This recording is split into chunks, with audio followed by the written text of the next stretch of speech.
Welcome everyone to another exciting, fun-filled live by Danny DeHeck and the Avengers. Today we're going to take a little bit of a different approach. On a personal note, I've actually just gone into town. It's 2:10 in the afternoon and I decided I needed some Danny time. So I went to the hairdresser and got myself a haircut, which has got none left now. They always seem to talk about this part here the most. Anyway, it was good for me, and I've been rushing back. Now, I've been asking the Avengers, hello, Crypto G and Jelly Snack, nice to see you here, very loyal Avengers.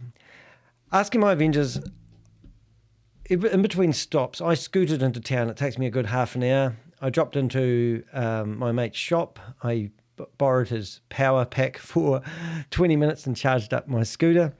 He bought me lunch, I had a can of Red Bull, and in between all that, my Avengers are coming back and forth with things that we need to talk about today.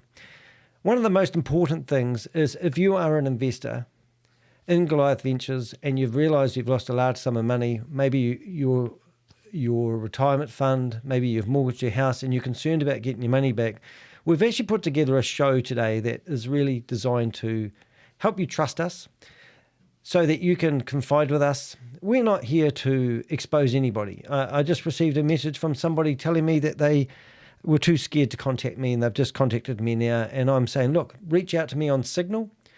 Do make touch with me. I will chit chat to you. I will not use any of the information that you provide in a public forum. We are literally directing people where we believe is the best way of any chances of getting any recovery. Now, yesterday they had, Christopher, he had 18 Rolex watches. Who the hell needs 18 Rolex watches in their life? And how dare they spend your money like it was nothing? And we don't stand for it. We're strong. I've got one hell of a backbone, and so have my Avengers. And we're really watching everything at the moment. I even have individuals that are on the way to Florida to see Christopher in the courtroom, so they can eyeball him. I wish I was there.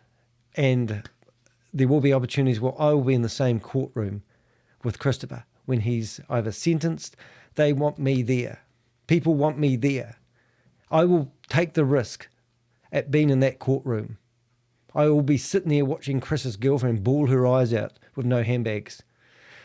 Some really good stuff's happened at the moment.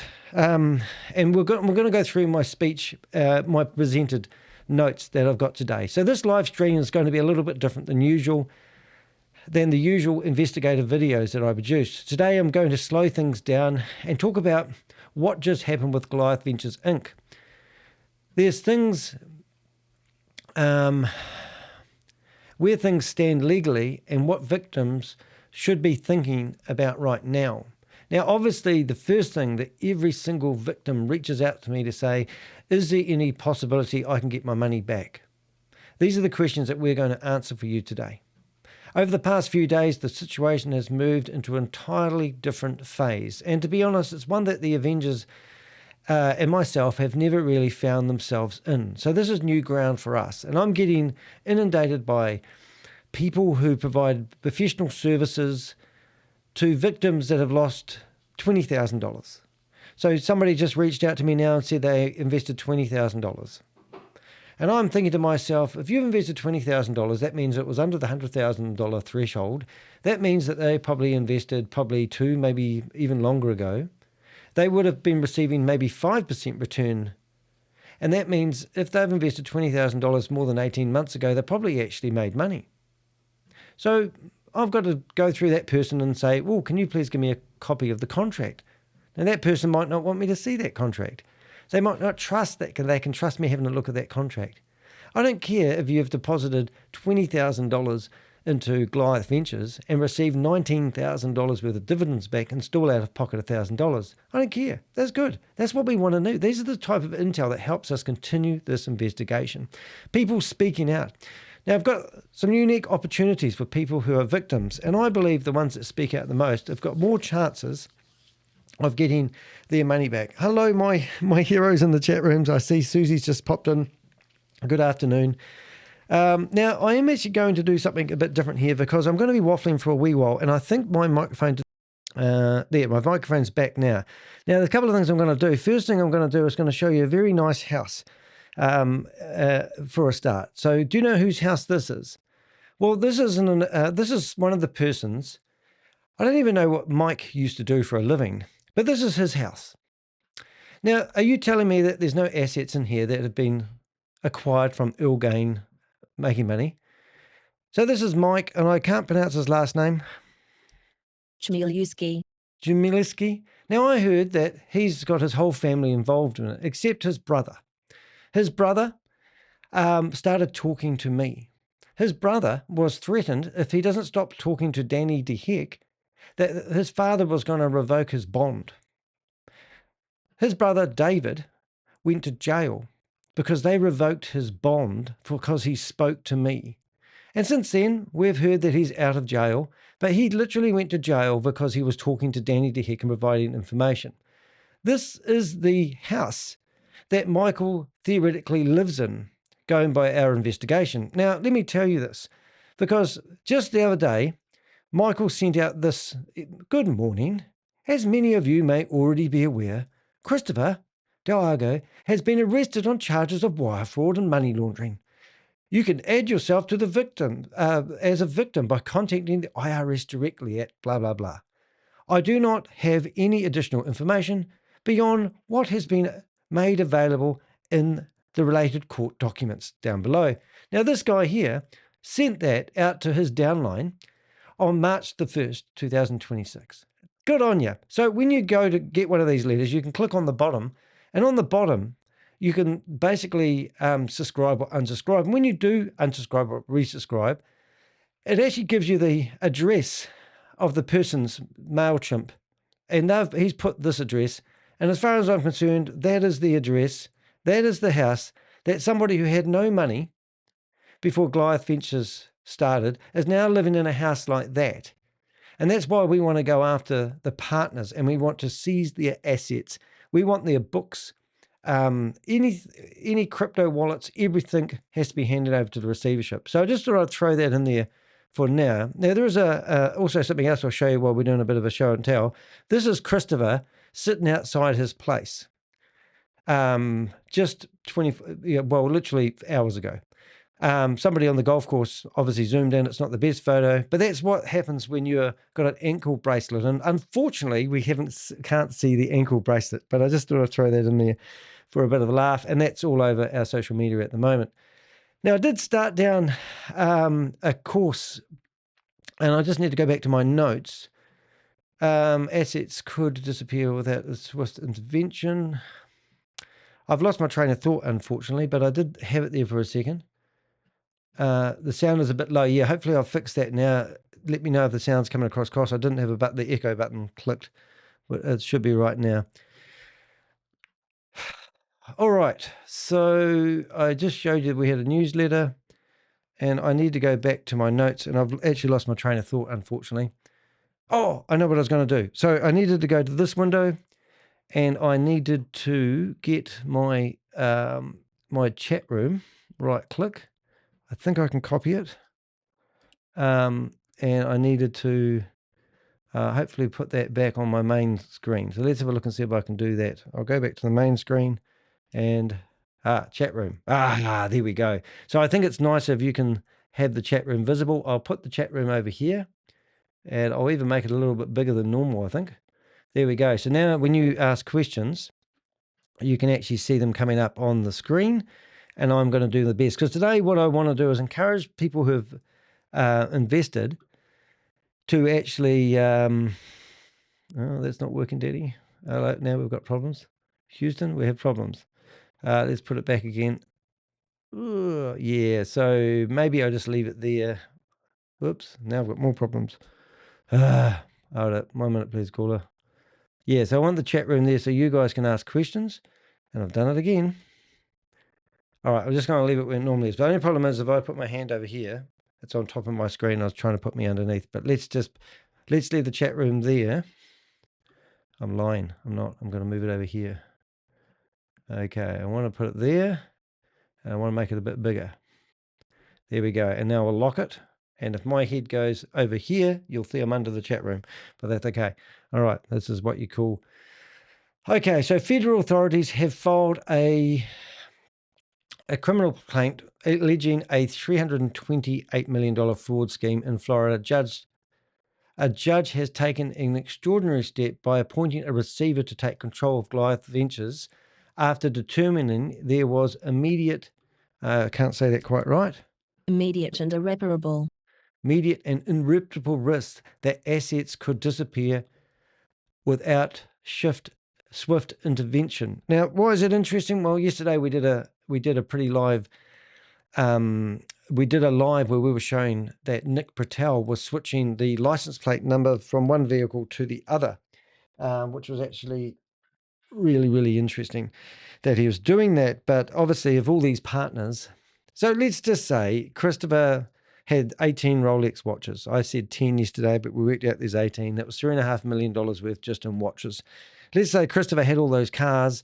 He may have paid $12 million for them originally, but they reckon at today's value and having them for more than a year, they could literally claim 6.7 million back, which is really good. Now, let's just say that all the other partners have done the same. We know they've got Rolls Royces. We know they've got Ferraris. We know they've got Lamborghinis, whether they've got hire purchase. We know that they've bought expensive houses. We know that Matt Burke has bought his neighbour's house. We know that he spent $1 million refurbishing his own house. We know lots and lots and lots of money has been spent.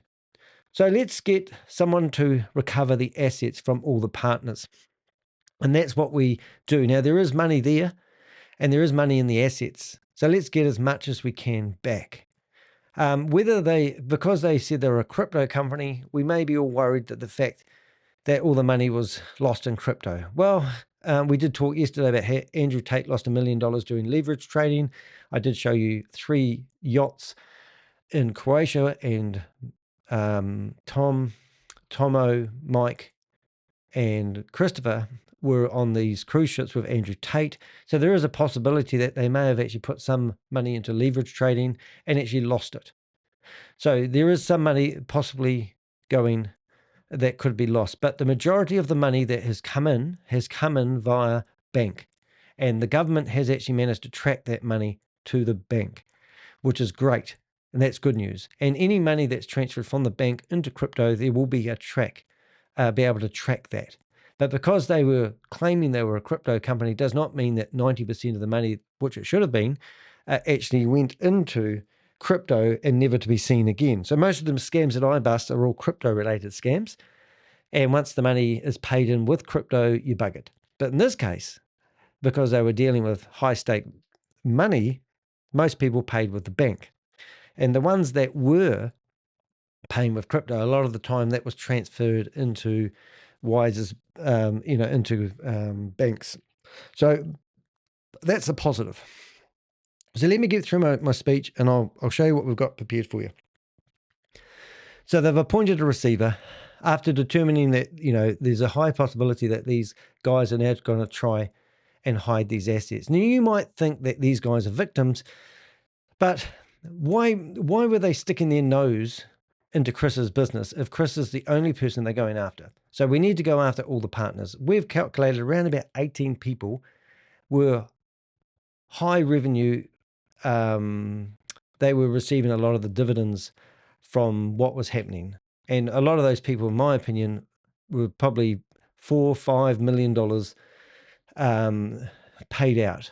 So if we go after all their assets and all their houses and everything like that and go for the recovery, there's a good chance we can probably scrape up $1 million worth of money from somewhere and then give it back to the investors. So if there's a $328 million Ponzi scheme and everyone's paid in $328 million and we get 100 million back, then potentially you could get a third of your money back.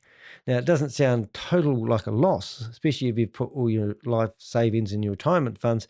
I don't want to give you false hope, but there is a chance that there's some money there just in the assets. So let's go after the assets first, and that's what the courts have done.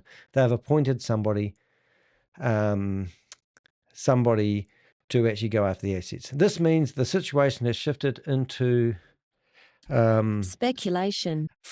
Shifted from speculation to and allegations to formal legal proceedings. So they've actually appointed somebody to do something. The receiver has now got the authority to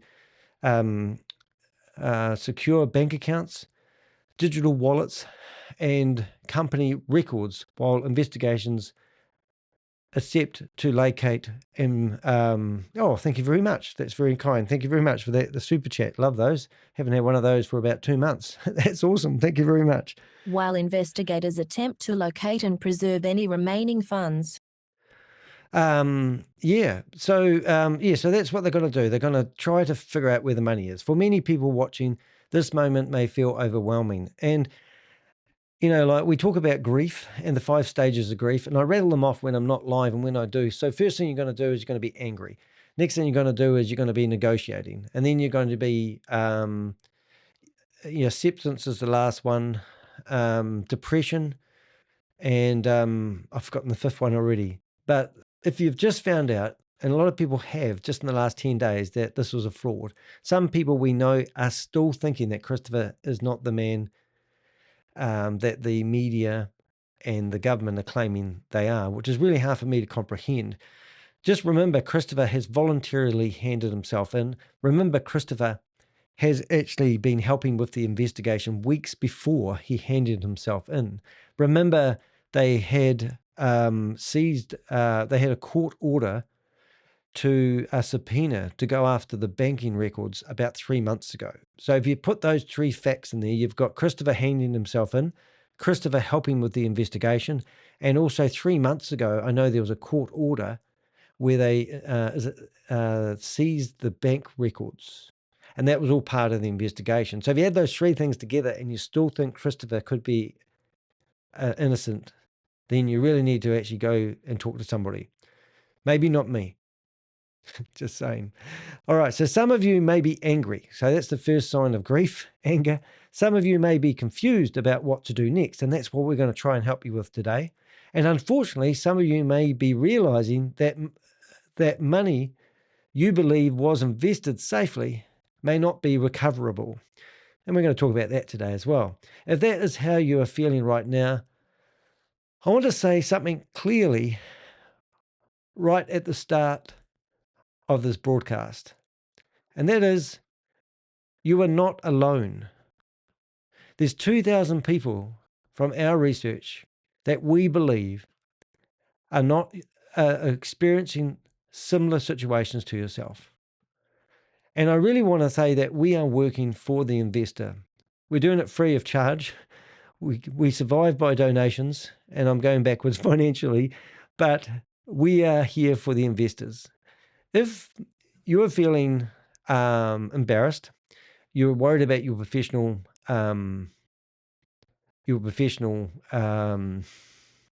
image, whether you've borrowed money and your family doesn't know about it, you're not alone, because 70 or 80% of the people we talk to, they haven't told their wives that they've invested this money. And I understand you want your privacy, but I'm actually saying to you that if we really want to make a difference here, and let's say the head investigator from Homeland and Security that took on this case after I rang him up and told him about it, he said to me that he's been doing this for 20 years.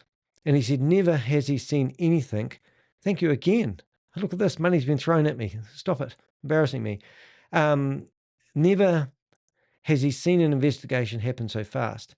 Now, when I was helping them with Bitcoin Rodney, which was part of Hyperverse, I was in a meeting, Microsoft Teams meeting with the IRS. And they wanted to see a video where he had admitted that he was involved with this $1.9 billion scam. I've always called it a $4 billion scam. Different story, different day. And the IRS said to me that if everything is all as good as you can get, all the ducks are in a row, they know where the money is, they know who took it, and they have victims coming forth telling them they've lost their money, it takes 2 years before you get an indictment. 2 years. Well, this is since December the 1st, so I don't even know how many months that is. Somebody might want to tell me in the chat room. But is it 5 months, 6 months? So this is unheard of. So, this is the fastest anybody's ever been charged that I know of. And even the head investigator said, a financial fraud has a very real emotional impact. Victims often experience disbelief, anger, embarrassment, and fear about the future. Many people blame themselves for trusting the wrong opportunity. And I've said it in many of my videos that these schemes only survive with trust. These guys go out there and they give out to, well, let's just use Chris, right? So he's gone out there and got involved in all the charities. He's got involved with the realtors or the real estate agents, the policemen, the firemen, and he's gone into those communities and acted like a hero. And everyone's sitting there, all his pack of wolves around him, the partners that have been endorsing bad behavior. And they've been ignoring the red flags. Willful blindness is what they call it. You know, Chris has been getting all this money and no one's sat there and questioned where the money's coming from. No one's ever questioned why Christopher isn't working like a mofo in the office. He's never on the phone talking business. He's out there pissing up the money. That's what people have done. They have just watched this go by. And so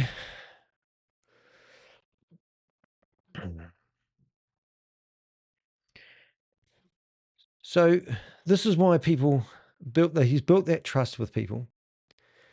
And then he's just pulled the carpet out from underneath their feet. And now people are blaming themselves for what has just happened. I should have known better. I should have seen the red flags. But you're not alone. You are not alone, is the words that we want to go through today. These operations are designed to look legitimate, sophisticated, and trustworthy. Now, put a 7 in the chat room if you know what water-cooled crypto mining is. Do you know what the water's for? Because if the CPU in the computer that mines for crypto gets too hot, it's not as productive. So if you do know what water-cooled crypto mining is, put my hand up. But I can guarantee that most people go, oh, yeah, I know about crypto. Do you know about mining for crypto? And you know it's getting harder to mine for crypto. So the cost of Bitcoin goes up. So these guys are claiming that they've got containers, and I actually have to show you a photo, and I don't want to get distracted, but we got some photos yesterday, which I was absolutely amazed to see, and I'm no doubt you will be as well. And apparently somebody woke up this morning and told me that they've seen these photos, and I said, where did you see these photos from? And they said it was on your website. And I went, oh, I forgot I put them online. Like 1, 2 o'clock last night, I'm up posting these posts. So here's Nick. Now remember, I'm not going to get distracted too much here, but Nick claims that $40 million, he's owed $40 million from Christopher. And he's put in a lawsuit with Jordan Shaw, who coincidentally is also the man that went to the judge and said they need to appoint a receiver. Nick is asking the courts to give him $40 million that has come from rewards for throwing people over the cliff. Now, people are saying that Nick is a victim, and that is a complete 100% lie. He is not a victim. He's a predator. He smooths with people. He's meant to be quite a nice person, softly spoken, and we're getting some amazing intel. Now, if you are researching Nick, I can give you about 8 PDF documents which will show that his historical past is shady as hell. And I'm willing to give them to any lawyer who wants access to these files. If you're a lawyer, you write to me, Danny, DANNY, at dehek.com, and you contact me via Signal. Give me your lawyer email address in your office, and I promise you, I will give you 8 PDF documents that will crucify Nick Petrillo as a predator, someone who goes after people and defrauds them. And that will have nothing to do with Goliath Ventures. I just want to give you the full picture of what this guy. So we are full-on researchers. Avengers are available for hire if you want to hire us commercially to do research on individuals. But what I'm telling you now is we've researched all of these partners. And these partners are not victims.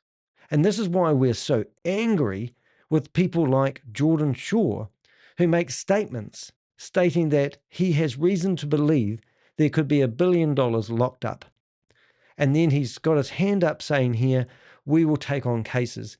But he's representing Nick Petrillo. So here's a photo of Nick and Christopher standing in front of the water-cooled crypto mining. Do you think they are business partners? Or do you think Christopher is actually just paying him rewards for recruiting people into so these are the water-cooled crypto minings that they were claiming they were going to do. Now, if you don't know the background about this, it's not rocket science, it's the heck science. But these were owned by an independent company. And this independent company had these containers that were $250,000 each, and they could be broken into 10 different segments. And then they could find investors for each segment, and that was the investment opportunity that they had available. So that's the start. Now, this project didn't get off the ground. But in the meantime, I believe that these guys started raising investors to get involved in this thing. Then, when that failed, they changed their focus onto liquidity pools, which we also have shown now that they had no real money in Uniswap or in Coinbase.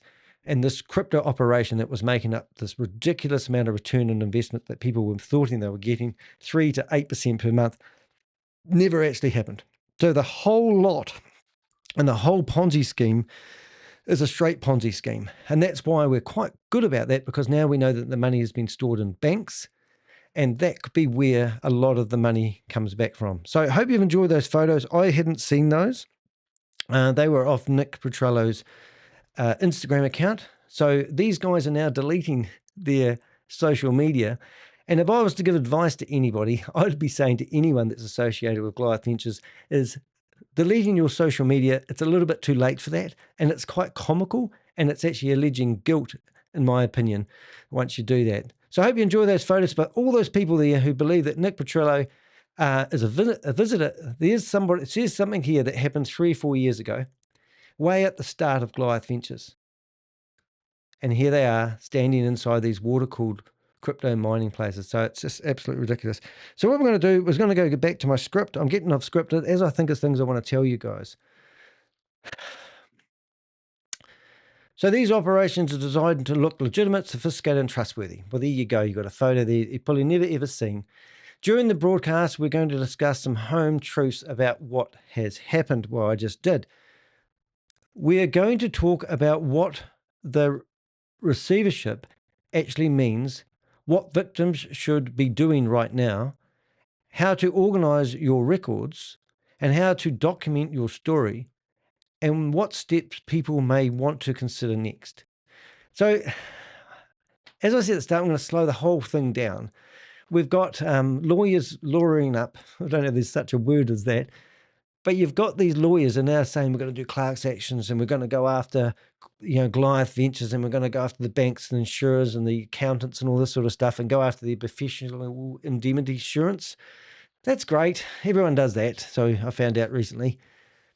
But the point is that we really want to go after the low-hanging fruit first, and that is basically the recoverables, the assets. We want to go after everyone's LLC companies. We want to investigate who owns them, what assets they've tried to protect. We want to sell their houses.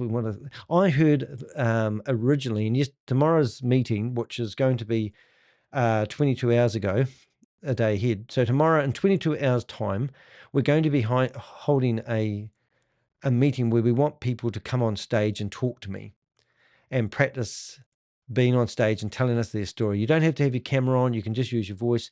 People may figure out who you are, but let's be brave and let's do this. So I want to slow it down. Also, this is about giving the victims a voice. I'm nobody. I'm a YouTuber. I'm on the bottom of the earth, hanging on for dear life in Christchurch, New Zealand. And I'm 8,000 kilometres away from where the majority of this happened. Some happened in Canada, and others happened in Florida or Orlando. And I've got a big voice in this. I was hoping to be in the courtroom and eyeball Christopher.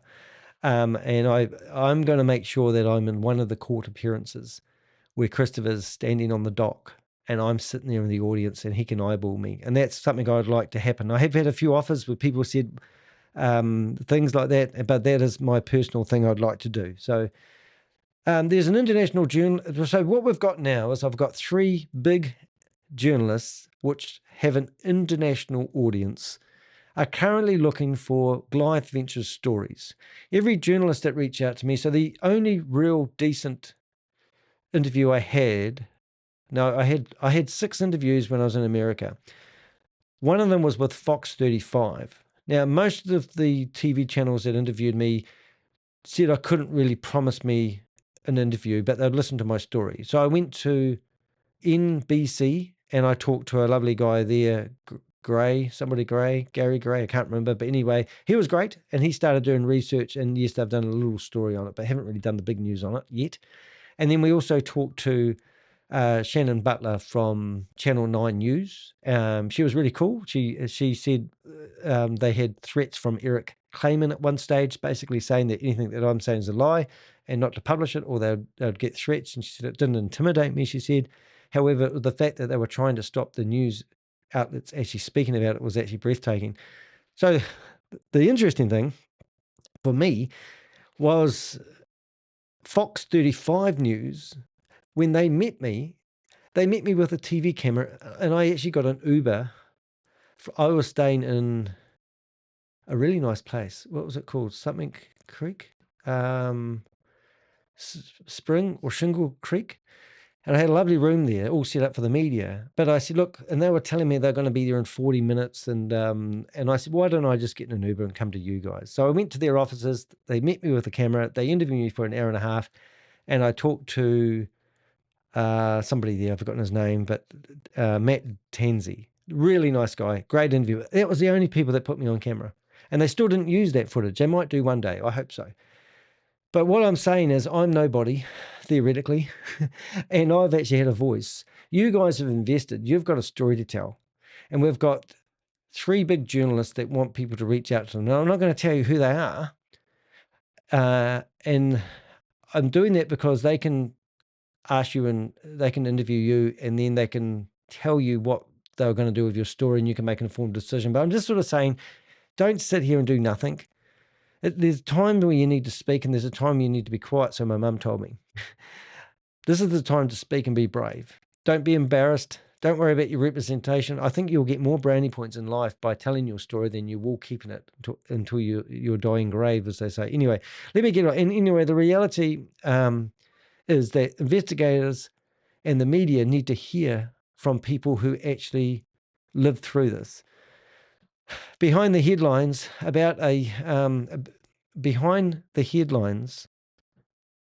not even saying that. So we've obviously had the headlines of $328 million has been stolen by Christopher. But we want to hear from humans behind. We want to hear impact. Families affected, we want to hear from. Friendships that have been damaged through this. Financial futures disrupted. I mean, I've heard stories of some people now that can't go into retirement and now need to carry on working for another 3 or 4 years to get themselves back up to speed. If you've invested, if you were recruited into the opportunity, if you attended presentations that promoted the program, or if your family was affected by what happened. Now, that's the other side of it. A lot of people don't realize that we're getting family members that are trying to convince the investors in the family to actually speak out, and they don't want to. And families don't know what to do. We've got some help for you today coming up. This is an opportunity to speak. Now, you don't need to have your camera on, and you don't need to come on stage when I'm doing it. But if you really want to think about it, why don't we do a bit of a test? So tomorrow, around about this time, I'm going to be offering people to come on stage and tell their story. And in that particular situation, you don't need to have your camera on. It's fine. You don't need to share anything that you're not comfortable with. But if you're ready to talk, and you might be still going through anger, grief, acceptance, and all that sort of stuff, this is the place where the conversation begins. Fraud thrives in silence. But when people start speaking openly about what happened, it helps investigators understand the full scope of the situation. It helps the victims come forward, and it helps prevent others from falling into the same trap. So my Avengers have been relentless. Some of the media have actually reported what we're doing as we've just full force, full tilt, as they say. But we have been a relentless campaign now, why do we do this? Because we are still investigating Goliath Ventures. The investigation's not over. We've just opened the lid on it. Now, the victims will help us do a better investigation. So right now, while it's fresh, while it hurts, when you're most vulnerable, this is when you really need to speak up. Because every day we get a new an investor in that we haven't heard of their circle of friends and family that have got all involved. When we hear whole families have invested, it's disgusting. I mean, I used to do networking. I used to get small to medium-sized businesses together on a weekly basis. And I used to go after real estate agents. I used to go after plumbers, tradies, let's go mortgage brokers, let's go insurance providers, let's go business coaches. And they all used to have their own communities. And I used to draw these round circles, and everyone's community overlaps a little bit. And it's brilliant, because when I tapped into one community, it opened the doors into other communities. And this is what's happening at the moment. We're getting investors that are coming to us now who have lost $20,000. We're getting an investor that's lost $5 million. But the $20,000 investor actually has friends that have invested 40, 50, 70,000, and then 100. And then we find that they've pulled their money together and reinvested as a group of people. And this is what we're trying to do. We're still investigating we want to find all 2,000 investors, and we want to make sure that your voice is loud and clear. I'm happy to be the man behind the camera and blast out the information that we get, but we still need people to speak. And if you don't speak, the fraud wins. So in this broadcast, we're going to walk through the reality of what has happened, step by step, discuss where things stand legally, and create space for people whose lives were actually affected by Goliath Ventures Inc. So let's get into it. Okay, so I hope that was good enough. And it's so nice to see so many people in the chat room. If you've got any questions in here, please put them in the chat room. You can see the chat room behind my head. Now I've got myself all groomed up here quite nicely. You can actually see no fuzzy bits. This is obviously what I've just shown you. That's Nick Patel and Christopher Delgado, if I'm saying that right, standing in front of the water cool things. And there they are in front of the containers. So that's where they were talking about doing this crypto mining. Oh, look, there's a lady on the very edge here, which I haven't seen before. So that didn't actually eventuate. Nothing eventuated. We showed you that Mike and his father and his brother have all invested in Goliath Ventures. Chmielewski. And we showed you his house where he lives. Now, this isn't a shabby house. It's even got a bow on the front of it there, so it must be Christmas time. But if I come through here and I looked at some of the things that I've seen him do, page not found. So don't you think it's unusual that he's taken down his website if he's done nothing wrong? So I didn't even know that. So his website has been taken down. So who is this guy that thinks he can take your money and then remove his website? And why is he removing his website right now? Because he's an innocent man? Let's have a look and see what he used to have up there as a website. Because at one point it was a website. So if you go to the Wayback Machine, if you go to deheck.com, you hold your mouse over utilities, you'll find something that's called the Wayback Machine. This is when he was hosting his website with HostGator. We'll see if we can go back a little bit. But I don't even know what he used to do. But he's got one hell of a flash house now, hasn't he? He drives Ferraris and Lamborghinis now, doesn't he? So how come he can do that? Let's see if we can find a website of some sort. No, I'm just going to go back to one of these dates. Love to know what this guy used to do. No. Okay, so he's one of the guys that have been on JB's podcast. Conor McGregor was a big believer in the law of attraction. In his rise to fame, after one of his fights, he had an amazing speech, and what he said was, it's like, if you could see it in your mind and you can speak it into existence, he says it will become reality. You hang out with 5 losers, you're going to be the 6th, right? If you hang out with 5 losers, you're going to be the 6th. I love that statement. Hang out with 5 millionaires, you're going to be the 6th. It's that simple. It's the same thing with energy. I cannot have people with negative energy in my life. Like, I can't think of one friend that complains. I sold my rental Listen to this. property in Canada. I used up all my lines of credit. I spent all my cash. I literally, like, the risk I took was spending all my money and using all my debt just to live a lifestyle with Chris, just to be around him enough to absorb enough information until I got to the point where I was able to pay all that back off and make way more on top of it. But that's the risk I took. So, isn't that crazy? So that there is a statement in itself. So that's a podcast that probably won't be on the Welcome internet. to another episode of Structural Success Podcast. It's your favorite host, KB. Today I have a very special friend in front of me. The gentleman here is a Muay Thai champion, 4.0 GPA, I can't believe that, engineering. Gentleman, it comes from the financial tech world, crypto world. He's one of the directors at Goliath Ventures. He's standing right in front of me. Welcome, Mike Shimolsky. Pleasure, brother. Nice to meet you. Hey, buddy. Finally, a lot of back and forth via text, IG, DMs, all that good stuff. Yeah. Right? First and foremost, happy birthday. Thank you. Yeah, I forgot. My birthday was a couple days ago. That's right. Your birthday a couple of days ago. A mutual friend of ours, our brother Tomo. Yeah, his birthday's the day after mine. Yeah. So last year we were in Poland. Do you see all these partners? Do you see what's happening here, guys? So these guys, Mike literally just said that he sold everything he owned, sold his house in Canada, obviously moved to Florida, I believe. Is that what he just said? And now he's following his brother Chris. And he said, if you've got 5 loser friends, you're number 6. So isn't it just, don't you think that's just amazing? So that there probably won't last on the internet too long. I've spoken to KB in the past, and I said, you've interviewed all these Goliath people, you've endorsed bad behavior, and he told me to F off, basically. Yeah, so if you don't know about Stroke of Success, he had a stroke and he's pulled himself way through it, and then now he's interviewing all these guys. So I just put that link in there. Just one more comment about telling the story. All the predators of the scheme want to stay silent.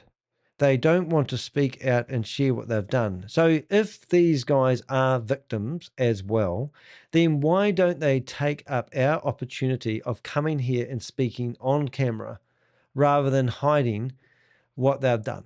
Is it because their lawyers said they shouldn't speak to anybody? And if their lawyers offering them that sort of advice, why have they lawyered up in the first place? I know Tay, which is Chris's girlfriend, if I'm saying that right, she's lawyered up. Now, she's probably lawyered up because she wants to keep $1 million worth of assets Chris has bought her over the last 12 months. These videos speak for themselves.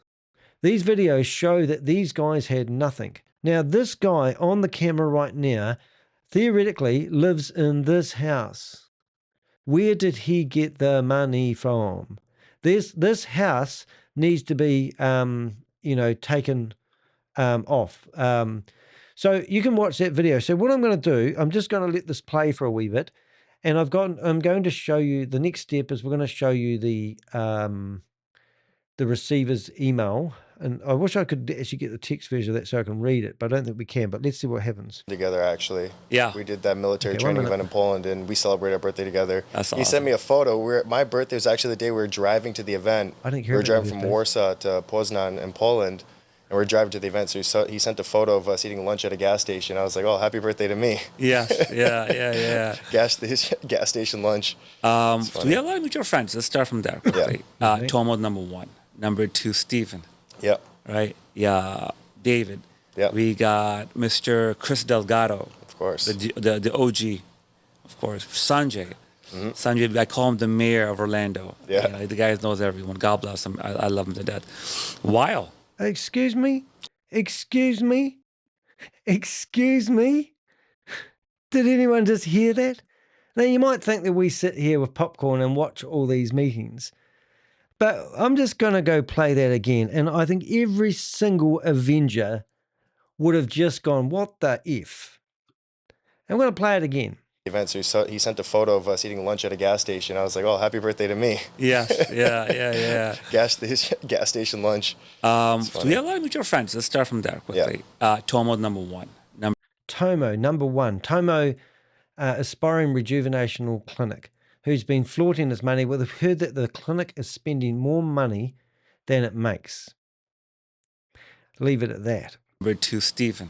Yeah. Stephen, a fireman that claims that he was a fire chief, and he wasn't. He was like a field commander, not a fire chief. And he confronted me when I rang him, and we got it all on video. The fire chief. And he's got a book. He's bought himself a publishing company, got himself a book on Amazon. It's had 7 reviews, 2 of them are bad reviews. And now every time somebody speaks to him, his book publishing company rings them up going, hey, you've got a great story. Let me publish a book. People are getting sick of it. Just saying, Steve. And then who else? Right. Yeah. David. Yeah. We got Mr. Chris Delgado. Of course. So David. So who's David? David. So Chris Delgado. The OG, of course. Sanjay. Mm-hmm. Sanjay, I call him the mayor of Orlando. Yeah. So the mayor of Orlando, Sanjay. Interesting. It's funny that this guy grouped all those people together, because a lot of people have been asking me I know that everyone that's just mentioned in that conversation have all invested in Goliath Ventures. That's really, really interesting that and I know that this guy is friends with everybody that he's just mentioned. So I'll leave it at that. David Panzak. Yeah. So we will actually bring that up, because I think Goliath Ventures, our team, I think that's actually a crack up. So remember, you can go to archive.org if you're still trying to find the website. And if we go to probably that 2006 one, I'll just bring up this. So hopefully we'll bring in the right one. So there's our team. So you got Nick. Oh, look, they've got 6 in a row. Oh, have they? Oh, no. Must be, they added more. So we've got David. So this guy here, which I think is also a fireman. All these firemen, policemen, fishermen are all now financial advisors. I mean, you can't make this shit up, but you guys know that now. And Chris. So there we go. So that's the team there so far. Nice house there. Whoop, there's Christopher out there enjoying the morning sun, but not for much longer. Yeah, the guy knows everyone. God bless him. I love him to death. Wow. Well, he's a good friend of mine. Good friend of mine, my Didn't brother. make it to my birthday, but Hold it a minute. Is that is that the one I think it is? Oh my God. I still love him. Wow, it's amazing. So the way I came across you, and of course, it was from Stephen to Tomo, the Goliath people. Then you came on, of course, the stories. I was very fascinated at a very young guy, relatively young, super successful. And I started looking at your profile, the Muay, that showed me solid discipline. Yeah. So I'd like to go back in the childhood of a person. I believe, based on my research, Mikey, your subconscious mind is formed between 0 and 7. Mm-hmm. Your beliefs are formed at that time. Your habits are then formed from that. I want to get into your childhood. What type of household was it? Middle class, upper class? No, I mean, my parents, I'm the only one out of all my brothers born in Canada. I've got 2 brothers born in Poland and 1 born in Germany. So I'm the youngest, and I was born in Canada. So I grew up, obviously, in an immigrant family, close to Toronto, Ontario, Canada. And, just hardworking immigrant parents that came and, started working on the farms. First of all, back in the time when Canada was actually the land of the free, or land of opportunity, let's call it, right? Where you could come and make a life for yourself. And make a life out of yourself. If you're an immigrant, you're working hard, and even on a minimum wage job, you could, afford a house and all that stuff. I mean, That's changed now. Canada's gone downhill. It's hard to survive over there. But my parents worked very hard. First thing you do as an immigrant is like get on the farm and like where you can work immediately, essentially, right? Did that. They opened up. We might come back to that. I've just got myself prepared for the next section.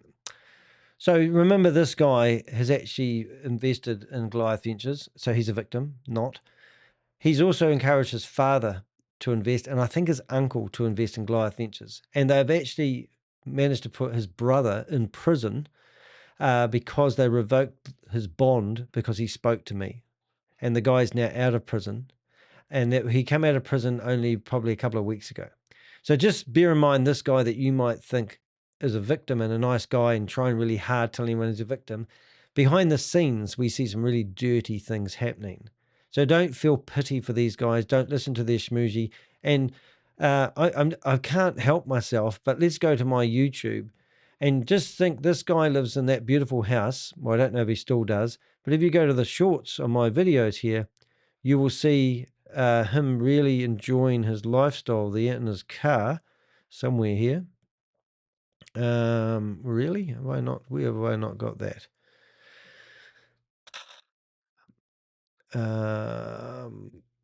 Where is it?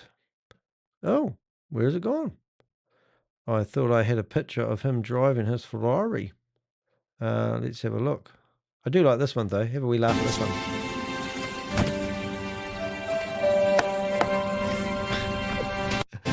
And I did just see that. There it is there. A rich man's world. So this is Mike in his new Ferrari. And I think from memory, he couldn't quite afford it. But Mike, Christopher actually co-signed for this one. But here he is driving down the road. And this is this moment in life where he just thought he was unstoppable. He's driving your car, ladies and gentlemen. Don't you want to speak up about individuals like this? Look at him. And he's just feeling the power of that car that you bought him. And he's living the dream. And I just wanted to show you that. I'm not rubbing salt in the wound, but here's a guy telling you that he's lost everything. Well, put everything into being with Christopher. So anyway, what I wanted to do is wanted to talk firstly about a Florida judge appoints a receiver to oversee assets of crypto firm Goliath Ventures.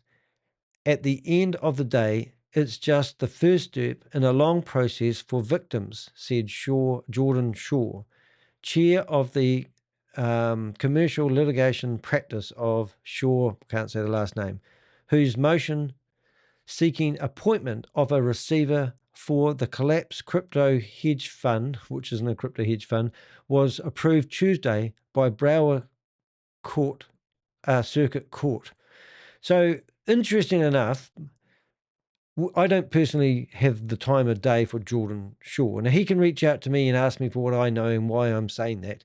But this guy got in the public arena quickly, and he told everyone that he believes he has reason to believe that there could be $1 billion locked up.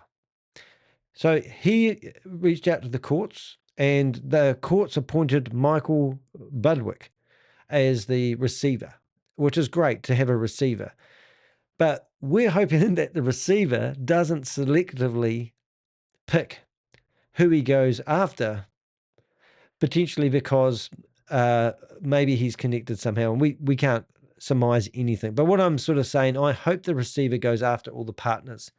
And every partner, these people that came from nowhere with no money, who are now living in these type of houses, who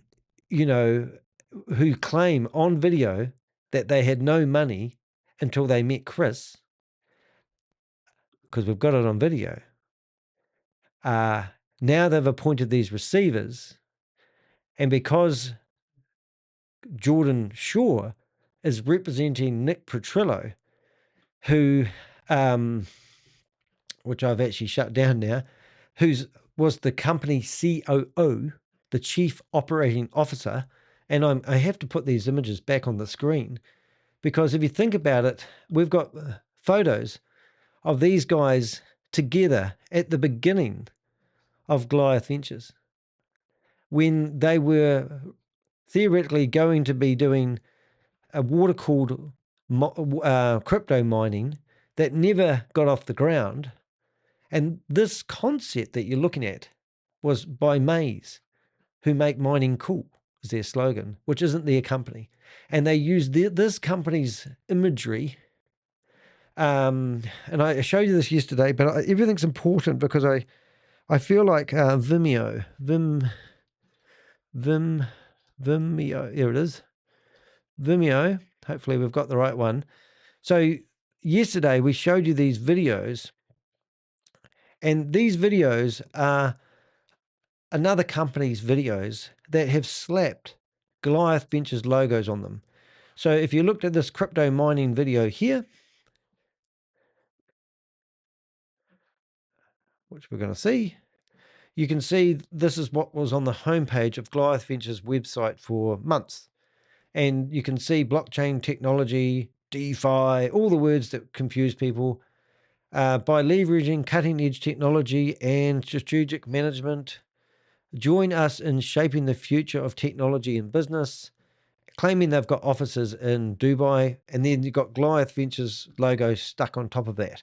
But if you go back to, this is the hidden Vimeo channel that my Avengers found, and then you go and look at the original videos, which is this one here, you can actually see this is the untouched, unedited video showing this mining, water-cooled mining thing that never eventuated.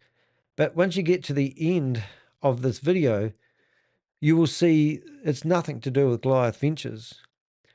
And I've never seen those photos of Nick and Chris standing in front of you before until yesterday. Thank you very much to the Avenger that sent them through to me.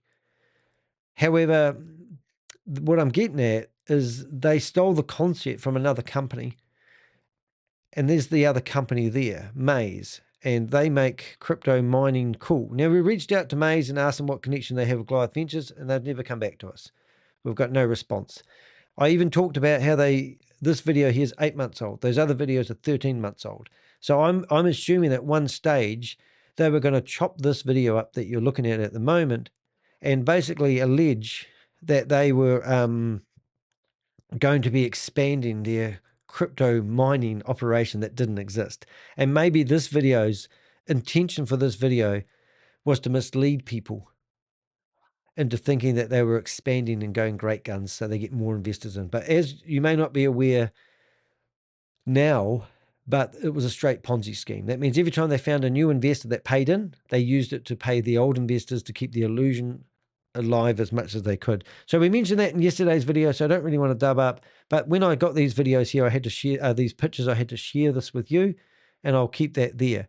But what we're going to look at now is our biggest worry is that the partners are not going to have their assets frozen. I personally believe that I have seen expenditure from each partner in excess of $3, $4, $5 million.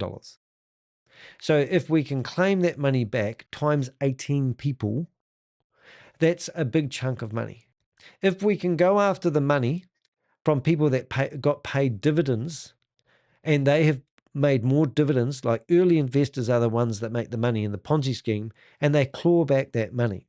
So one investor put 15 million in, right? And they will have a bank record of that. So let's put that 15 million in, and let's take that off the total of 328. We now have $313 million unaccounted for. That investor that put 15 million in received $2.8 million in dividends. So now we have $2.8 million worth of money that can be distributed back to the investors. And that's a start, isn't it? And then we've got another $6.7 million from Christopher. So now we're up to 9 million. And now we know that Nick Petrillo, who isn't a victim, claims he's got $40 million owing to him from Chris, but that's not right. Because Nick Petrillo had 900 people under him. And that was the rewards that he was getting, the backhanders he was getting, and now he's crying foul, and he's expecting Goliath Ventures to pay him out $40 million for reward money for sending over the cliff 900 investors. Then we had Punit Shaw, who claims, well, we've heard claims that he's got 500 people underneath him.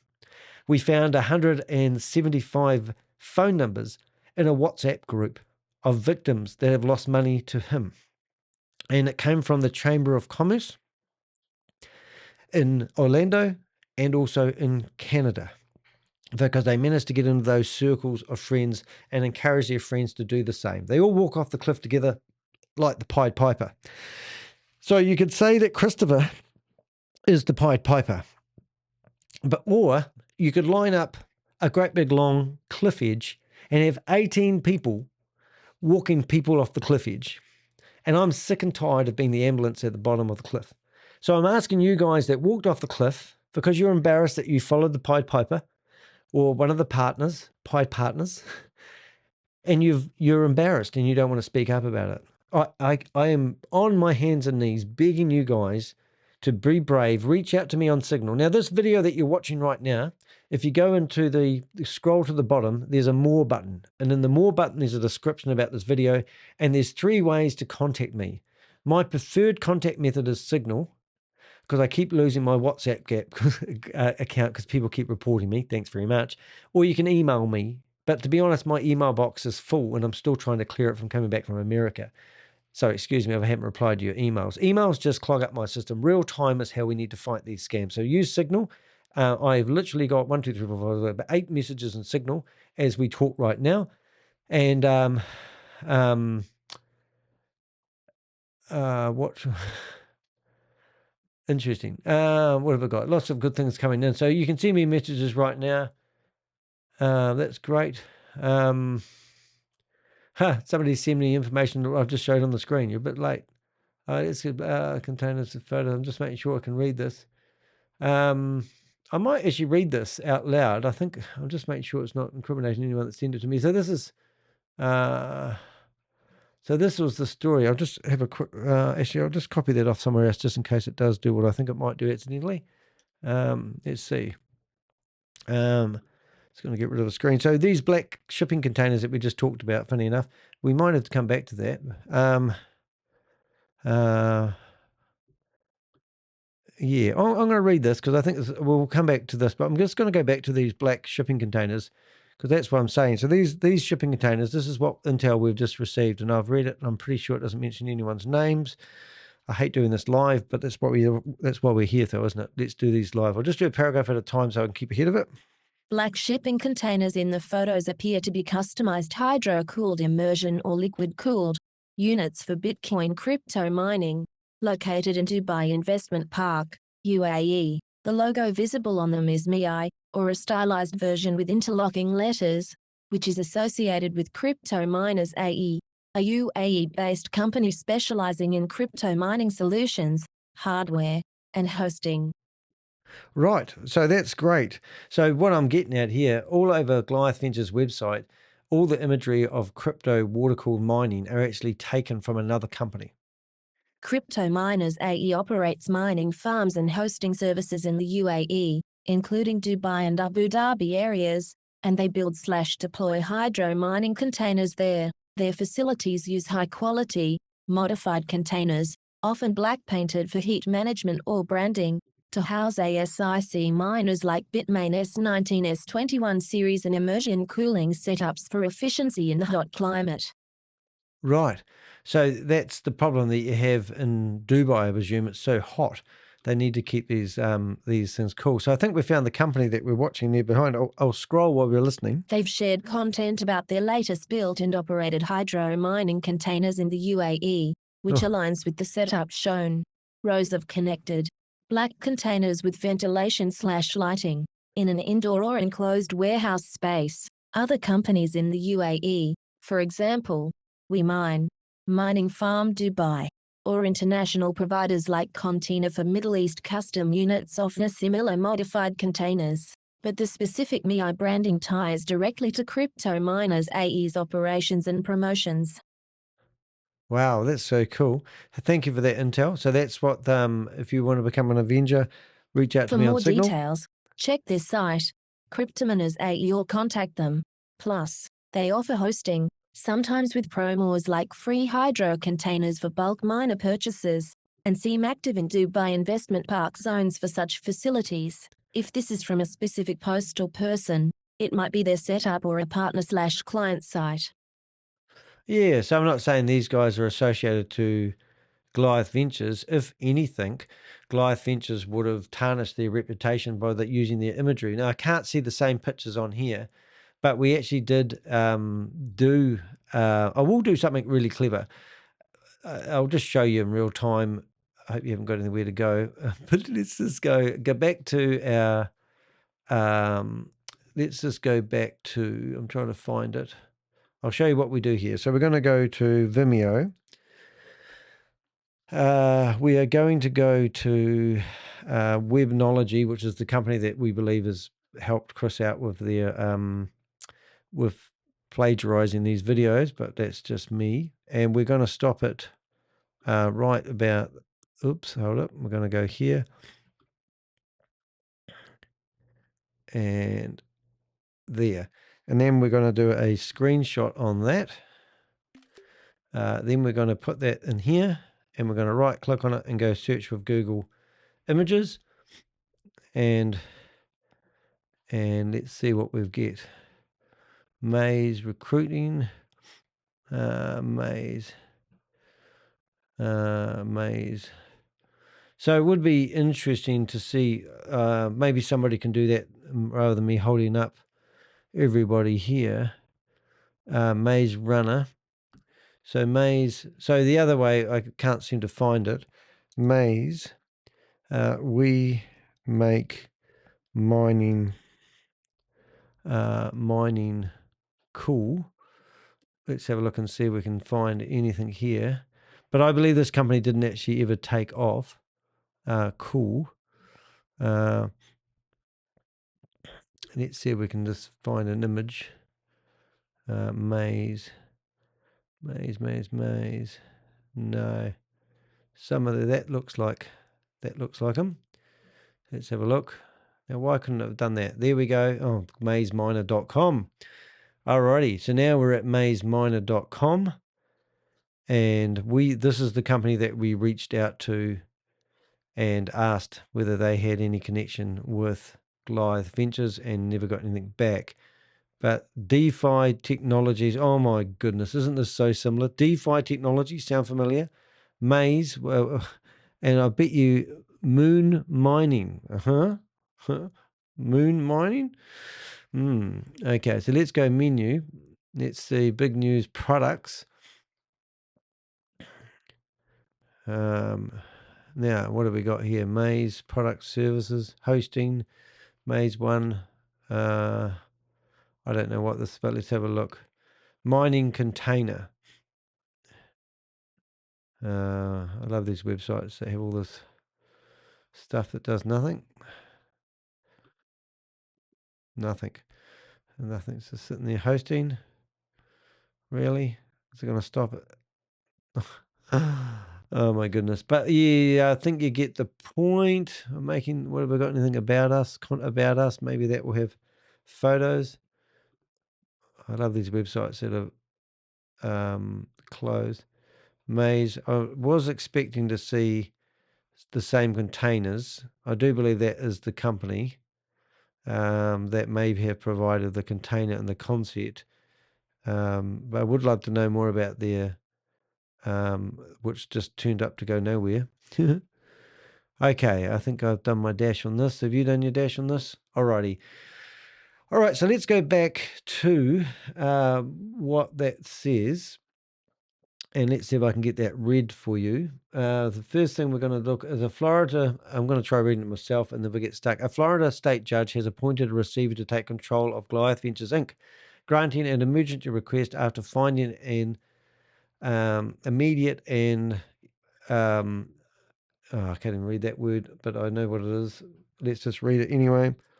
A Florida state judge has appointed a receiver to take control of Goliath Ventures Incorporated, granting an emergency request after finding an immediate and irreparable risk that the cryptocurrency firm's assets could vanish without swift intervention, and the 9-page ruling by Broward Circuit Judge Michael A. Robinson marked the win for Jordan Shaw, chair of the commercial litigation practice at Shaw Lewins, who, with associate Gabriel E. Morales, filed the Friday motion seeking appointment of a receiver for the collapsed cryptocurrency hedge fund.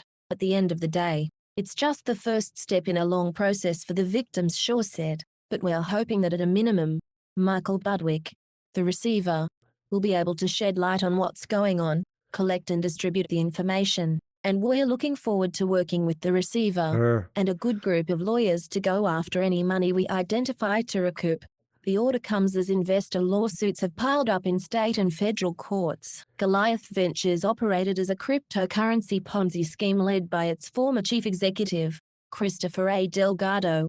According to prosecutors, Delgado, 34, allegedly drew in investors with false promises of steady monthly returns from cryptocurrency liquidity pools, raising at least $328 million.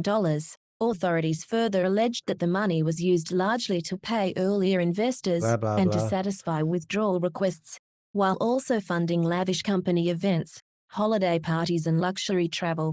Prosecutors allege Delgado diverted investor funds to buy 4 homes valued at between $1.15 million and $8.5 million. The feds announced Delgado's arrest and criminal charges Tuesday, the same day Robinson issued the receivership order. The ruling freezes Goliath's operations and appointed Michael Budwick, a partner at Meland Budwick, as independent receiver with authority to secure bank accounts, digital wallets and company records to preserve remaining assets for investors. IMG 3966, J. Right, so our biggest fear is that 21 Ventures is Nick's company. Now, Nick's company has been paying dividends on behalf of Goliath Ventures Inc. because each of the LLC companies that was set up was handling money. How am I saying this, Danny? They were set up to pay the dividends to their downlines. So if that receiver isn't told that he should go after 21 Ventures, he's not doing a service to the victims. And technically speaking, because he claims that he is, I'm just trying to get ready for our next section here, because he claims that he's owed $40 million from Christopher, he still bought himself an $8.5 million house, even if it does have a $5 million mortgage.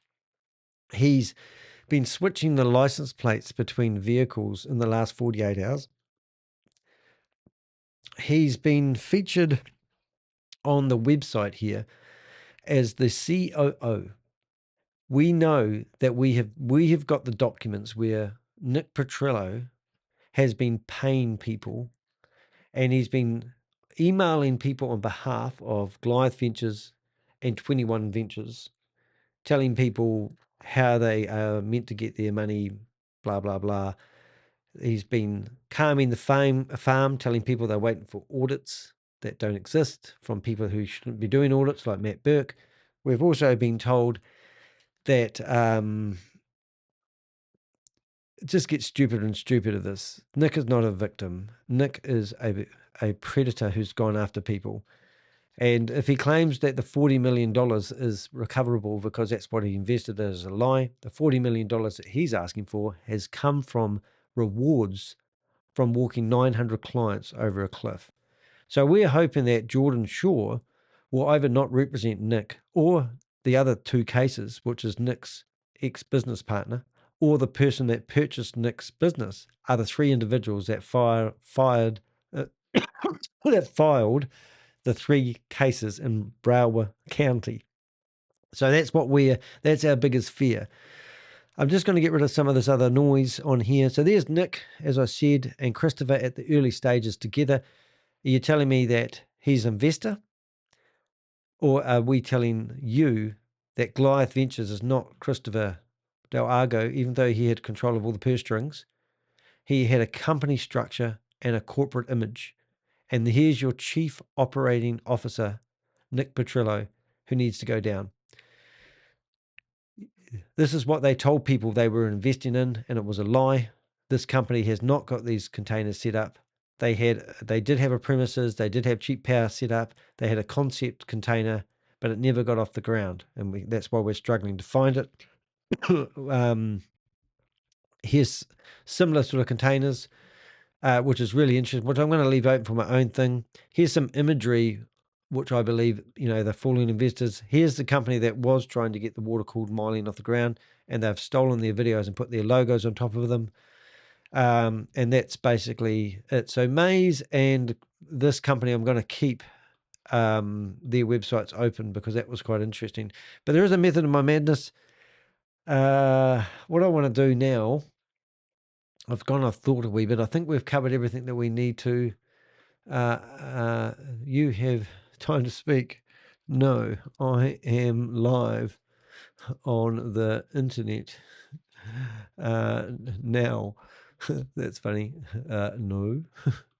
You can talk to me now, but it will be broadcasted live. I'll just get that person. So that's somebody who's reached out to me just now, who's probably, I know it is. Good. Right, there we go. All right, so let's carry on. So the second part of this is, oh, that's not the right one. Let's try that one. The second part of this live is actually to help victims. And this is something that we've researched together with the Avengers, and we've put it together, and we want to share it with you. And we want it to resonate with you because we are asking. So tomorrow, we are going to be doing another live. So if you go to today's video, you'll see the thumbnail here, Victims Speak Out. And if you go to the live, you want to make sure that you have been notified. And in here, you will see all the people that there's two people not in here, and that's Pierce Curry and Matt Burke. They aren't in this photo. But all these people in these photos are not victims. They are predators who have gone after people in communities and encouraged them to invest in Goliath Ventures. Christopher it's not a one-man band. There's other instruments that made this thing. Here, tomorrow, we're going to be asking victims to come forward and talk to us. In the description of this video you're watching right now, you'll find ways that you can reach out. If we don't speak out about this, then you might as well just stop even trying to get your money back. You need to be, I'm talking more about this than anyone else, and I haven't invested. You guys need to fight for your money and stop this happening again. Right, so that's enough said. So what we're going to do now is, if you've lost money and have questions, we're going to open up the chat room. We're going to ask people, questions. A guide, what to do next, where to turn, and how to help others. So what we've done is we've broken this into 3 sections, and that is basically where to turn. If you're in Canada and you know that the Americans leading the investigation, then do Canadians have a say, or where do they turn and what do they do? How can you help others? So if you've got family members that have invested and they're all upset, this is very serious. I explained yesterday that my why is because I've had 2 family members die by suicide because I was brought up in a religious cult and they couldn't live up to the expectations that religion put on them. And unfortunately, they decided to die by suicide. But when it comes to investigating these scams, I remember when I first started looking into these scams, and I was actually in the New York Times, and a lot of people reached out to me like they do, and they say that we can help victims. We're an organization that chase down Ponzi schemes and scams. One company said to me that they were investigating one scam, and in that one scam, they had identified 11 people that had died by suicide. And since then, I've been reached out to by numerous organizations that tell me the detrimental effects that these scammers have on families, individuals, And a lot of this happens behind closed doors. Like I said at the beginning, a lot of people have invested money they shouldn't really. It might have even been company money that they got access, and now they have to front up or live a double life. And some people don't even tell their wives what they've done or too embarrassed. I know one guy that got himself so much in debt, his wife had no idea until her credit card didn't work at the supermarket, that her husband had put in all the money. Now, you might be living in that situation right now. So, if you are reading this because you believe you may have lost money in an investment that is now under investigation, you may be experiencing mixed emotions, confusion, anger, fear, and grief. Now, grief is the one that a lot of people really find hard. I've had a few hard knocks, and I'm sure a lot of people have also had those hard knocks in life. You also may have some questions like, what happened? What should I do right now? Should I report it? Should you report the crime? I can't tell you what to do. However, if I invested $100,000 plus, I would definitely report it to somebody. We believe there's 2,000 victims out there, if not more. And if every single one of those people chose not to report it, then these guys are going to get less and less of a sentence in jail.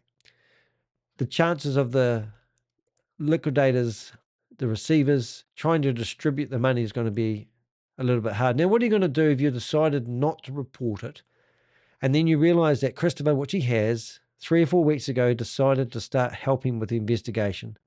And let's just say they've taken the website down, and the database of every single investor that's associated with Goliath Ventures has now been given to the investigators.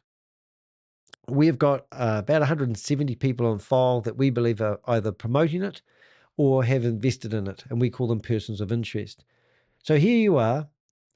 You put $100,000. Like one lady reached out to me the other day, and she wants her name removed off my website because she said she found out it was a Ponzi scheme and a scam, and she decided to take her money out and run away, and she's home and safe.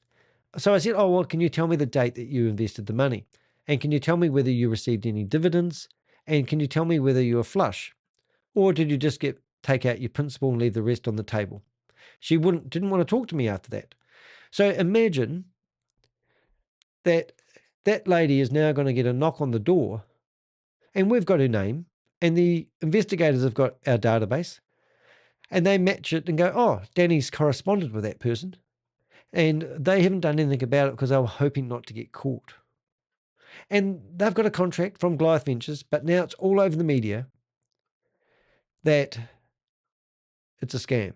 And you're sitting there literally with stolen money. So should you report it?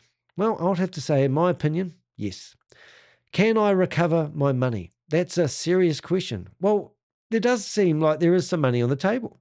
So even though I've said the money is all gone, which it is technically, but the assets are not all gone. The real estate is not all gone. But when you see a house that's been bought by one of these partners, my team of Avengers, we look at whether there's a mortgage on that house. We have realtors who are telling us that there is a mortgage on that house. And we've got lots of clever people that have been telling us what's happened. So we are fully aware that a lot of these big flash houses that you see are actually not owned. Nick Petrillo, a poor victim, he bought an 8.5 mansion, a ranch, and he's got a $5 million mortgage. How do my team of Avengers find that stuff out? We know where the money is and where it may not be. If one man thinks it's important to own 18 different Rolex watches, over $4 million worth of watches even today, then how many Rolex watches are these young fellas wearing who haven't even reached the age of 40 yet? I mean, I'm 56 years of age and I still haven't driven a Ferrari, a Lamborghini, a Rolls Royce. I don't think I've actually ever been in a Rolls Royce. I've never been in a Lamborghini. I've never been in a Ferrari. The flashiest car I think I've ever been in was just recently, and I can't tell you which type of car it was because you'll probably figure out whose car I was in. But it did have the engine light on, and I suggest they took the light bulb out to fix the problem. Right, can I recover my money? Well, I'm not going to give you false hope. There is some money on the table. How do I cope with the emotional and financial impact? So this guide is going to help you emotionally and give you some practical steps. So what's the first thing we believe you can do? Now, you might just want to do some screenshots along the way.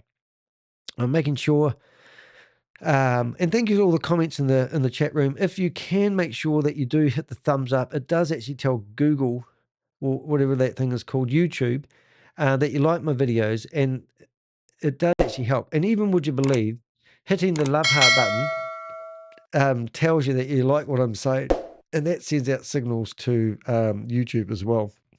And also, every time you subscribe, I tell people, Sadie, she gets paid nothing around here, but she's beautiful. And she does such a good job of cleaning your screen, which is quite good. And Pixel's barking his head off in the background. So anyway, first thing, take care of yourself. I've been going to bed 2 o'clock, 3 o'clock, 4 o'clock. I don't even know what time I went to bed last night. And as I said, I was posting things on the internet. I can't even remember when I wake up. So I went out to get a shave and a haircut today, and I feel better. But we've been putting lots of things into this, and we're only investigating it, right? So we haven't been doing what you guys are doing and going through the trauma of losing your money and realizing that you've been defrauded. So first thing is to take care of yourself. Discovering financial loss from fraud can trigger deep emotional responses. And as I said, in some cases, people can die by suicide. And people have reached out to me and said people are going to die because of this. And we don't know who has already. And I'm not saying that's an option, please, but do reach out to people. You might be approached by someone, and I've got a lot of training when it comes to helping people who are thinking suicidal thoughts. And a good friend of mine actually has wrote 2 books on suicide. And he said the best thing that you can do when you meet somebody who looks like they're not too good in health is to actually ask them directly, are you contemplating suicide? And if I've asked people that quite a few times in my job, and 5 times I've had people go, yes, I am. And then you say, have you actually made active steps for planning your end? And I've had that answered before as well, as yes, I have. One guy even gave me a date that he was planning to do it.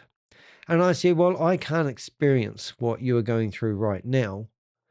So I can't comprehend what you're going through right now, but I'm willing to come with you and get some help. So you might think you can talk them down, but the best thing you can do is actually go with them and get the right help. So victims often experience shock and disbelief. Now, we've had that. Anger and betrayal. These are my mates. These are the guys I went to school with. These are the people that I trusted with my life. Like 2 firemen rung me up, lost $100,000 each. Apparently, they're still doing their own research. Now, you know who you are. I wish you guys would ring me back and talk to me. I've got your numbers there. But really, you're going away they said to us that they thought that Goliath Ventures was part of Black Rock. And I had to tell them that actually it's Black Block. And that's owned by Matt Burke, who does fake audits. And also they said, but Christopher's been on Forbes magazine. And because they're a fireman and they don't realize how this internet world works, I said, anybody can be on Forbes magazine. You can pay for a sponsored advert. They were in disbelief. They said that they had walked into burning buildings with Steve Davis and they trusted him. And I said, well, you shouldn't trust him with your money. Shame and embarrassment. Come on, guys. This is honestly number 1. It's the shame and embarrassment. Don't be embarrassed, please. These guys are professional. This is the same thing. So that's one of the biggest things that I get. I'm shamed and I'm embarrassed. Anxiety about the future. You've spent your life inheritance money. Money's not going to give you happiness. I'm literally on the bones of my ass.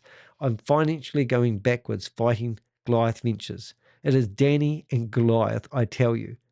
But I've had money. My biggest year ever, I took home $275,000 in 1 year for wages. My company would turn over $500,000 a year. I did that by selling $300 web page sets up, and I'd set up somebody's web page at the time, charge them $300 and $30 a month to keep it all going. I remember when I got to $15,000 coming in regularly from hosting fees, It meant that I didn't have to work so hard. I built myself a house in the country. I had a panic room. I had a satellite dish. And then one day the wife decided she didn't love me anymore, wanted a divorce, and we overcapitalized in the house, and I basically lost a lot. But my business actually generated me a six-figure income for 10 years in a row. So I didn't have the money that these guys was pissing away. My wife had a convertible, Volkswagen convertible. I drove a V8, Holden V8.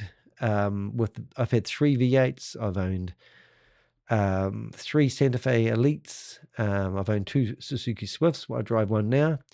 My wealth is, I've got a $15,000 Suzuki Swift. I bought it brand new for $33,000. It's now devaluated. It's now 5.5 years old, and it's worth $15,000. That's the only asset I have in my life. Even if you've lost everything, and speaking from someone who right in front of you now has lost everything. I nearly died once on the operating table, spent 2 weeks in hospital fighting for my life, lost 9 kgs in a week, managed to find it again somewhere. But I can speak from a little bit of experience, but my story isn't your story. You might have had $1 million sitting in the bank, and you've just lost a whole lot, and now you're back to zero. Even if you're back to zero, there's some cool things you can do.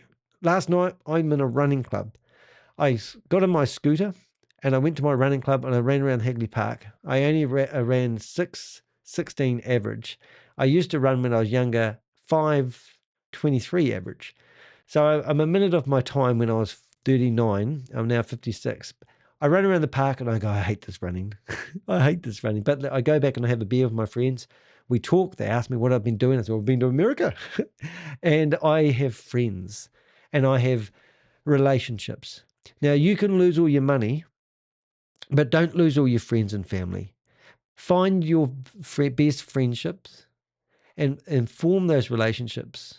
Become a better version of yourself. Money is not everything. Don't be ashamed and don't be embarrassed, but talk to people. Share your experience. Don't keep it inside. Anxiety about the future. Let's get rid of that. Let's look at this as another chapter in your life. Strain in family relationships. That word relationship is my loveliest word ever. One thing that my Avengers and I have is a very trusting relationship. I have been, some stuff that's been going down recently, I've had to put my 100% trust in some of my Avengers who look out for me. When I went to America, I actually met 4 of my Avengers face to face. One of them was Richard. He drove 9 hours through some of America to pick me up from the airport, and we had a lot of fun. So relationships are number one. Some people experience severe emotional distress or even suicidal thoughts when the loss feels overwhelming. Now, overwhelming is when you're in the water and you keep bobbing under and you can't breathe, and you keep going under and you get up and you can't breathe. That's overwhelming. You know, you don't have to share your burden. You don't have to carry this one alone. If you are struggling, please remember, there you go, you are not alone. Many intelligent and successful people have been victims of fraud. The emotional impact is real and valid. So they went after doctors, surgeons, all the clever people that I'm just amazed by. All the people that can save people's lives when they have a car accident, or maybe they have, unfortunately, the cancer. All the people that psychologists. They went after everybody. We've even there's victims that are accountants, people that are in the banking industry have invested in Goliath Ventures. So if they've been fooled out of their money, and they have, then don't be ashamed if you have. Because there's a lot of intelligent people that have lost money to Goliath Ventures. If you're feeling overwhelmed and thinking about harming yourself, please seek support immediately. If you've got a good friend, and they should be a good friend, and my advice to anybody is, if somebody comes up to you and they tell you that they have lost all their money, they are depressed, they feel perplexed, they can't see a way out, they can't sleep at night, then nothing wrong in asking that question. Do you feel suicidal? And if they say yes, then don't tell them, oh, I know how you feel, because you don't. You don't know how they feel, but you can go with them and get help. And so I can't carry this burden for you, but I can walk beside you. I can back you up. If you need a shoulder to cry, somebody to hug, I like hugs. Let's do it. And let's get over this obstacle together. You're not alone. You can contact 988 Suicide and Crisis Lifeline in the United States. So you can just ring 988 if you get to that point. Now, have I ever felt suicidal? I think everyone thinks about suicide every now and again. No. Because I've had 2 people in my immediate family die by suicide, often people think that I think suicidal. I look at it another way. If I'm going to go out of this planet, I'm going to go out fighting for something I believe. I think ethics and values, I'm always trying to be a better version of myself. If you go back 4 years on my YouTube channel, when I got confronted with people on the internet, I used to be spitting down the mic, yelling at them.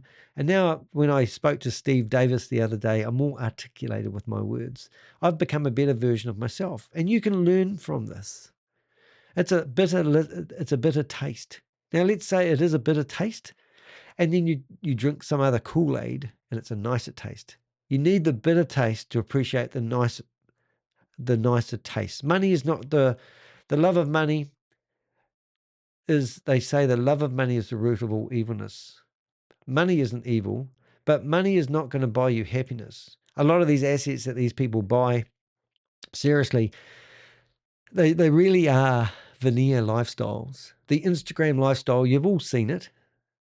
These Instagrammers pretending that they're happy, showing off their work. If you're sitting at home with your 18, can you imagine Christopher now sitting there lining up his 18 Rolex watches as the federal government comes in and says, you've got to hand them over, Chris.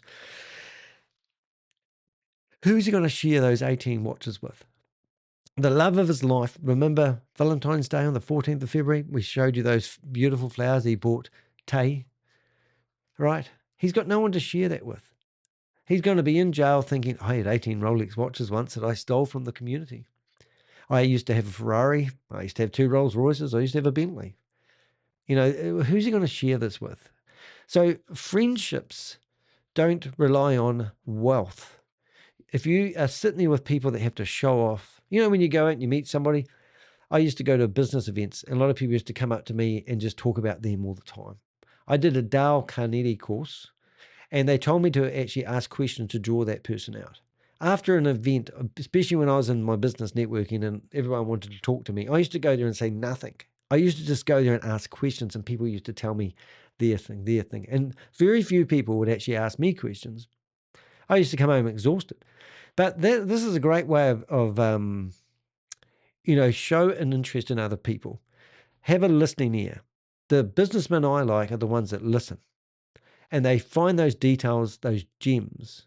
So when your person's offloading to you, see what you can learn about what they say. I'm getting off track. A trusted friend or family member. They tell you that there's 5 immediate people in your family that you talk to at least every day. So find those 5 people. The greater circle, there's meant to be 25 people that are friends, but you might not see them for 2 or 3 weeks and you still call them friends. And then the bigger circle is 50 people. So from my research, there's about 75 people that everybody sort of knows that you can actually maintain friendships. And after that, it just becomes acquaintances. So look at your 5 closest people in your life and figure out who they are and get closer. Say nice things, have a listening ear, and have a heart that cares. Stop talking about me and start listening about them. A licensed counsellor or medical professional. Now, I've actually had to talk to somebody once after we had earthquakes, after my divorce, after leaving the religion. I remember one day driving around town thinking I have to talk to somebody. I went to one place, talked to the wrong person. I found another guy. At the time, it was $180 an hour to talk to this guy. He said, tell me what you're going through. And I told him everything. He said, nothing wrong with you. You're perfectly normal. Get into my office and go get a hobby. And I said, oh, can I see you tomorrow? And he said, no, I'm going off fishing. Okay. But I connected with that guy. You know, go and find a licensed counsellor that you connect with. Pay some money and put it on your credit card. And if you can't afford it, but go get the right person to talk to. A mental health professional. Do not assume the first one you talk to is they're all the same, because I did. The first one I met, I remember going to the counter. He was a minister of some sort, and I just did not connect. He didn't even understand what I was talking about because he was more interested in what I did to make money online when I was doing my IT stuff. And he said, I don't think I can help you. And I said, thanks. And when I got out to the counter, it said, how much do I pay? I said, how much do I pay? And it said, if you earn $30,000 a year, you pay this much. If you earn $60,000 a year, you pay this much. If you earn over $100,000 a year, you pay this much. And I thought, oh my God, do we have to? I just couldn't figure out how it worked. Anyway, I finished up paying twice as much as the most expensive option available at the time the very next day, because I found somebody I connected to, and that was really important. Financial loss is painful, but your life and well-being matter more than money. I can't express that enough. Number 2, pause before taking action. There's no hurry. You don't have to line up and do a class action lawsuit against these people. And to me, it seems like negative juju, to be honest. When fraud is discovered, the instinct may be to act quickly because you want to get rid of this problem and this bad negative juju, but it's not going to happen. However, rushing can sometimes create problems. Before taking major action, gather your documentation. Now, I'm really good with IT, believe it or not. I can't read and write, but I'm pretty good on a computer. Now, I've got 41 terabytes of hard drives on my wall over here. And I have broken everything into, you could ask me to find a video about any Ponzi scheme or scam that I've done over the last 5 years, and I could find it within a minute. And I could have it hooked on to some sort of digital delivery service and have it sent to you where you can click a button and download it within minutes. You want to learn how to get everything in order. So you've got your emails, you've got your screenshots, you've got your WhatsApps, you've got your telegrams, you've got your signals that you might have been communicating. So create a folder for each one of those. And I don't personally believe you need to put dates in all of them, but you can get some clever software. So you could download all those screenshots, put them all into the folders. I use a program called Meland, which I will put in, I will just open that somewhere else. But Meland is something I like. Now, it's no good because I use it for, I'm just going to put the link for Meland in the chat room. Boom. All right. But that's a wee program I use because I'm visual. And that program is pretty awesome.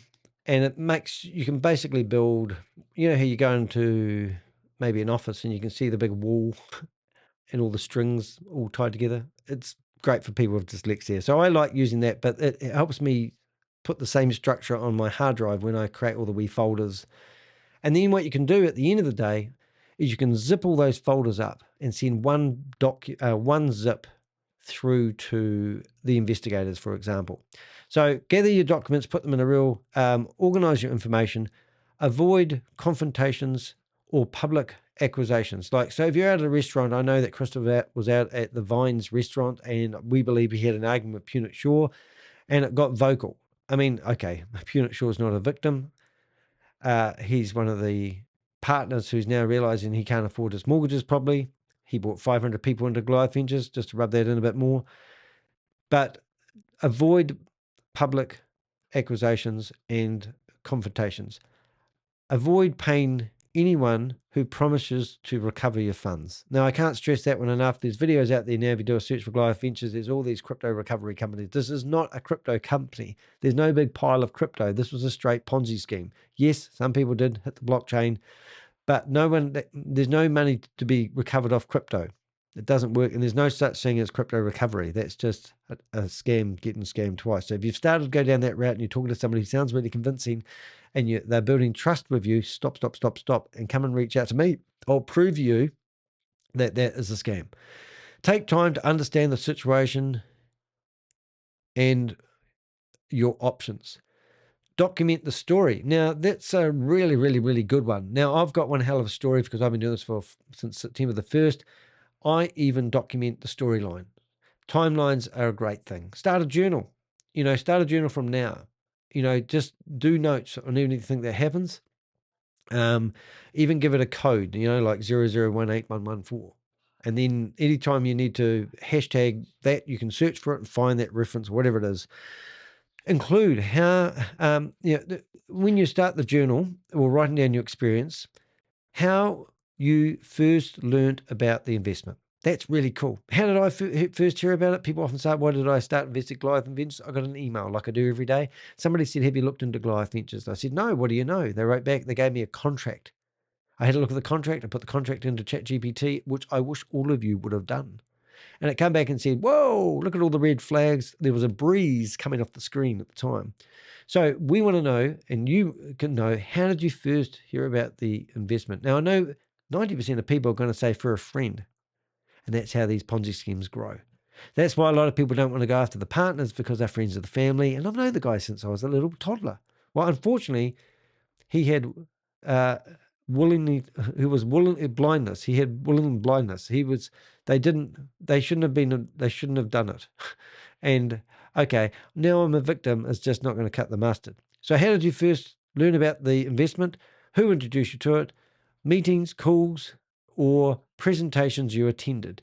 And we know some of this was ran in Zoom meetings, which was amazing. We found out that Piers Curry was running Zoom meetings trying to encourage investors. Some investors said they were playing along and they were feeding us information. Thank you very much. So who introduced you to it? Meetings, calls, dates and amounts invested. If you put $100,000 in and you've got 20 back, you're owed 80, not 120. However, if you go to a lawyer, they'll probably tell you to go for the 120 because the more money on the table, the more impressive it looks when they're going to go after the person. Payment methods used. Was it Wise's Bank? Was it JP Morgan? Was it the Bank of America? Because if you said either one of those to us and our investigators team, like Wise's is a credit card company that allows you to transfer money into bank accounts. I've got an account myself. We managed to stop $250,000 in the Bank of America simply because somebody showed us the timestamp of depositing $250,000. We used that and generated a flag on a Bank of America account, and that account was frozen. So payment methods are really important. Crypto wallet, when you get distributed funds, if you got paid in crypto, where did that come from? It's really interesting. Withdraw attempts and the responses received. These are people telling you lies that you've got in writing. Really important to get those. Any bit of correspondence, even the correspondence I received from somebody on the 1st of March today was useful. I managed to find out where Mike's house is. If it is his house, I don't know if it is, I'm assuming. Creating a timeline helps. Clarifying what happened. Support investigators. You guys, look, if I ask you guys to come on camera with me tomorrow, or even if you don't come on camera and come on voice, that is going to be great because that shows unity against the people, the victims are real victims. Even if one of these, let's say that these partners are claiming they're victims, why aren't they speaking out to investigators? Why aren't they talking to me? Why aren't they helping me with the investigations? Are you telling me that these victims or these partners don't have a database of all the people that they invested into Goliath Ventures? If they handed that over to us, we could do a better investigation. So here they are holding back critical information when we're full stream ahead in this investigation. And I meant to just think that these guys are not victims because they're not helping the investigators. So you can help the investigators by telling us your story, telling us who you know who's signed up, giving us names of people, family members who have all signed up. You might be surprised we might already have their names in our database. So keeping quiet isn't an option. Assist attorneys or financial professionals. Okay, the next one is gather important records. I hope you're screenshotting these as we go through. Collect and safely store. Investment agreements. I mean, we have got, I would show you, but it's too tricky to show you all the contracts that we have got. Bank wire confirmations, money received. Cryptocurrency transaction records, emails, text, WhatsApp, Telegram, marketing presentations or pitch decks. Some of the pitch decks that we just received like a month ago, we hadn't seen. And somebody just handed them to us like, oh yeah, have you seen this? And I go, no. So this stuff helps us with our investigation. Screenshots of returns or account balances. Now the website's gone down, a lot of people will be thinking, oh, I forgot to do that. Helpful tips, organize your documents by date.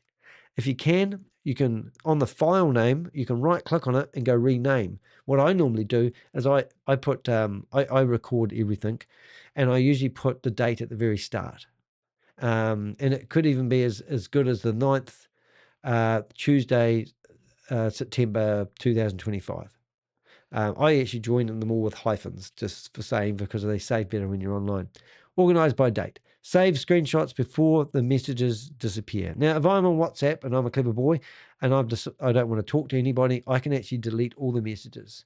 So you want to screenshot those, scoop them all up, put them into a folder month by month, year by year, and then you've got them all done. So back up your file securely. Good wee idea is you can buy one of those hard drives and you can plug it into your computer and you'll have it with you. If you can do that, that's great. Or put it into a Dropbox, some cloud-based thing where you can share it to people who want that information. These records may become important evidence. Consider reporting the fraud. Now, a lot of people aren't doing this because a lot of people are waiting to see what happens, but come on, you've got to report the fraud. Victims often ask whether they should report what happened. It's a really good question, but a lot of people are asking that question because they're not doing nothing. I don't know what you're waiting for. In many cases, reporting helps investigators understand the scope of the scheme and identify additional victims, and I can't express that enough. Possible reporting channels. The Federal Bureau of Investigation's Internet Crime Complaint Center, IC3. The U.S. Securities and Exchange Commission Investors Complaint System. What's that word there? Commodity futures. Commodity Futures Trading Commission, if trading, or what's that word? Derivatives were involved. Now, I've literally, with my team of Avengers, been in a CFTC Zoom meeting with those guys. They actually said to us that you guys are amazing. They tell me that they watch my videos, and they also tell me that they are amazed with the amount of intel that my team of Avengers were able to gather on Goliath Ventures, and they applauded us. That's amazing, isn't it? Okay, so the Internal Revenue Service like the IRS is my favorite agency because they're the ones that when you go after the government's money, they come after you hard. So that's the Internal Revenue Service for potential tax violations. You might not realize that one investor I know of that every time he got dividends, he took it off the platform and then reinvested it. Unfortunately, he created a tax event every time he did that. But here he is, might have lost $200,000 or $300,000, and every time he took the money off the platform and reinvested it, he's now lost that money and has to pay tax on it. So you might need to get advice in that area. But anyway, that's why if you're receiving payments from 21 Ventures instead of Goliath Ventures Inc. or some other LLC companies, then you want to report that company for fraud, because why was that company paying you with money that they collected from Goliath Ventures? State security regulators or consumer protection agencies. False advertising is one that we have in New Zealand. False advertising. You can report to as many agencies as you can. We do it when we take down websites. We just go after we go after the hosting company, the domain provider. We go after copyright.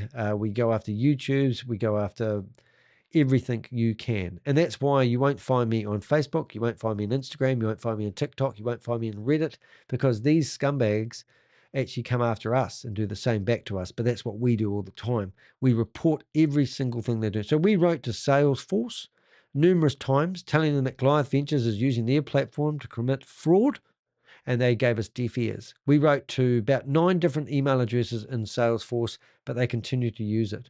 So could it be possible to go after Salesforce for facilitating these people? Well, yes, I believe, because they ignored the warnings and they provided the getaway vehicle. Who knows? Seek qualified legal advice. Investment fraud cases can involve complex legal issues. Victims may wish to consult attorneys experienced in security fraud, financial crime, asset recovery, civil litigation related to fraud. Legal professionals can help evaluate potential criminal claims. Sorry, I can't read that word, even though I know it. Participation. Participation in lawsuits, recovery options, right as a victim in a criminal case. Rights as a victim in a criminal case. Right, so I will talk briefly, but I spoke to a lawyer and they said that they go after the banks, they go after insurers, and they go after the accountants. And all those professional indemnities they go after because they may have done, things they shouldn't have done. And so they will go after the insurance companies behind those organizations. So that's something I didn't realize or didn't think of, didn't know, because we haven't dealt with victims in the past. But that's something I learnt by talking to professionals. So, talk to these guys. The idea of paying a $20,000 retainer so they take on your case might be a bit of a hard pill to swallow. I'm not saying do or don't do that, but some people are willing to do no fee, no win sort of stuff. But don't go to Jordan Shaw's team because he's actually representing Nick Petrello. Just saying, my advice only, I wouldn't go to any lawyer that is representing a partner who was part of the problem. And I just can't express that enough. It actually pisses me off, as you probably figured out. Explore tax guidance. Significant financial losses may have tax implications.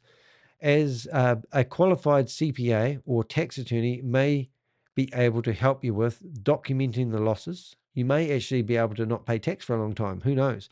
Theft loss reductions, amend tax returns, IRS reporting requirements. So if you've lost money to a crime, there may be some tax benefits. I'm not a professional, but that's something that you may actually find, oh, that's actually quite good. I don't have to pay tax for the next 7 years of my life. Who knows? Professional advice can help assure losses are properly documented. Yeah, you can't do this one on the seat of your pants anymore. Right, now this is the part what I'm trying to do right now and tomorrow especially. I want to connect with other victims carefully. Fraud often affects multiple people in a network. Connecting with others can help. You can compare timelines and you can compare stories, share documentation. That's why we love investigating Goliath Ventures, because every time we get a new contract, we find something slightly different. And they were moving with the tides of keeping this scam alive. And it was amazing, some of the things that we saw.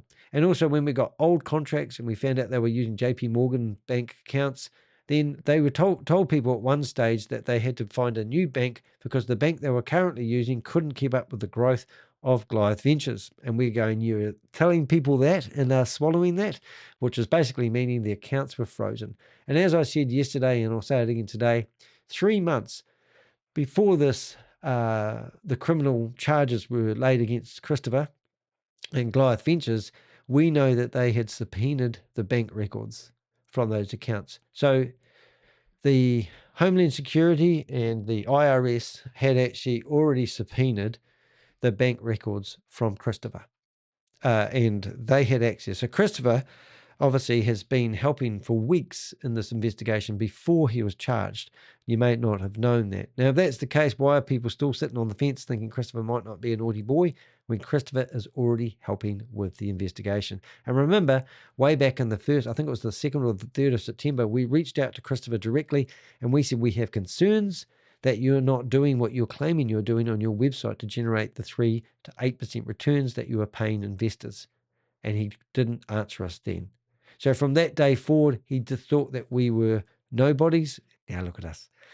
Support. So look, share your documentation, support one another emotionally, because this is going to be an emotional journey, not a financial journey from now forward. Encourage others to come forward. I know that you've tried your best. Some of the correspondence that we've had with people, it really is heart-wrenching. I've got a family member and they've lost their money. They're too embarrassed to come forward and they want to keep it together. I shared a video a couple of weeks ago about a lady who invested $250 and managed to get $30 back. And because of that, they finished up encouraging her to invest $1 million. She went and got $1 million mortgage on her house. And then they told her that she had to pay more money because she is now in a different category of investor. So she went and got another $200,000 on her mortgage. She's now $1.2 million. Then they told her that she had to pay a tax, something or other, and another licensing fee for something or other. She went and borrowed $500,000 from friends and family. And then when she was on camera, she had now got herself into $1.7 million worth of money. She was over the age, she was retired. And now this lady has lost everything and owed her friends $500,000. It all started because she invested $250 and got $30 back. And because of that reason, she thought it was the real deal. She lost everything. Even on camera, she was still blurry-faced. She was embarrassed to let her friends know what she did. She was going to lose her house. She was going to lose everything. And she'd literally have no money. You know, it's disgusting. So, so what I'm saying is, we need each other. We need to support each other. So avoid spreading. So why I got into that rant was because encourage others to come forward. We need each other right now. However, it's important, don't avoid spreading unverified rumors. So when Christopher was arrested, somebody sent me a message telling me that he was arrested in London Club. And I said, and I don't know why that person thought that was funny, but they didn't verify. We had to verify that because that wasn't funny. It was friggin' hilarious if that was true. But I could have come on stage and sort of said to everyone, Chris has been arrested, and he has been arrested at London Club, which was ironic because they used to call London Club their offices. And let's not talk about the bond room and all the correspondence that we've had from people that work there. But my point is that if I stood up here and told you that Christopher has been arrested in London Club and gave it to you because somebody spread some rumours, it would have made my reporting look pretty sad, and you wouldn't believe anything that comes out of my mouth. So don't do that. Don't avoid spreading unverified rumours. It's not helping anybody. Protect sensitive financial information. I mean, when you don't have any money, it's really easy. But when you do have money, we know some people have invested money that isn't theirs.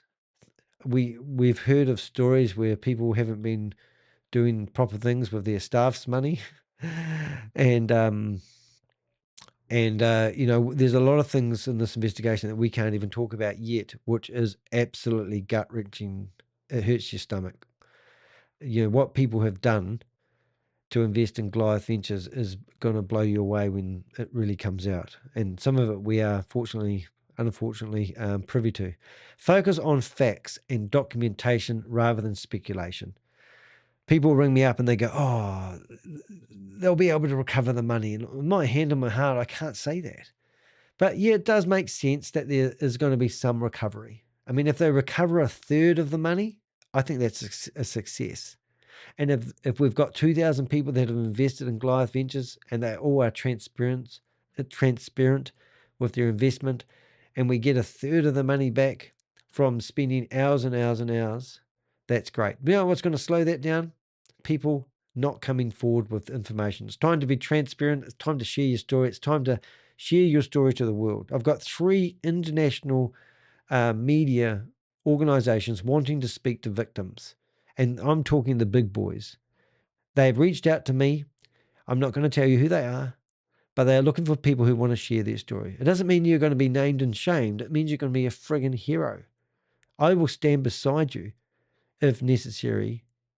Like today, I did a thumbnail about today's meeting, and I think it's that one there. Boom. So here I am sitting on a cozy couch with a victim, with a reporter or a husband, and this lady is brave.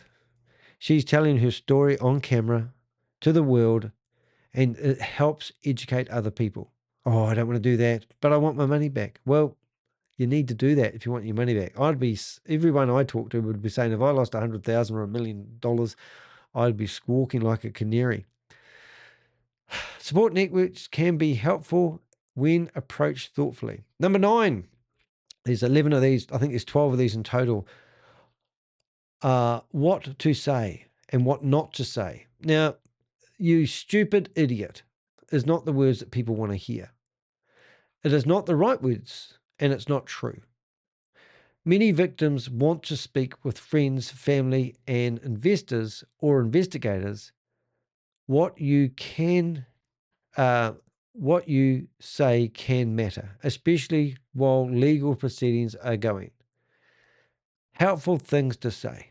Now, interesting enough, I had a lawsuit pending in America. Even though I'm a New Zealander, they claimed they had a lawsuit against me. Well, they didn't, because they didn't have any jurisdictions. We wrote in a motion to dismiss, but 2 days before they filed a discontinuance, they sent me another letter, basically intimidating me to agree to send a letter to the courts, saying that if I lost, I would incur $300,000 worth of legal fees. So basically, they were threatening me with $300,000 lawsuit, claiming I would have lost and claiming that I'd be lumbered with $300,000 worth of legal fees. I didn't see that email until 5 o'clock in the morning when investor rang me up and woke me up from a deep sleep. They still haven't got back to me, actually. Be more than welcome to. And I sat there with my Avenger and we wrote a reply. 1 minute before I was going to send that reply, we received a discontinuance from the courts. So why am I telling that story for? People are worried that these guys might do a lawsuit or something like that. Mate, if they can't stop me, and if they have backed down from me, they're not going to do a lawsuit against you. You're a victim. And speak up.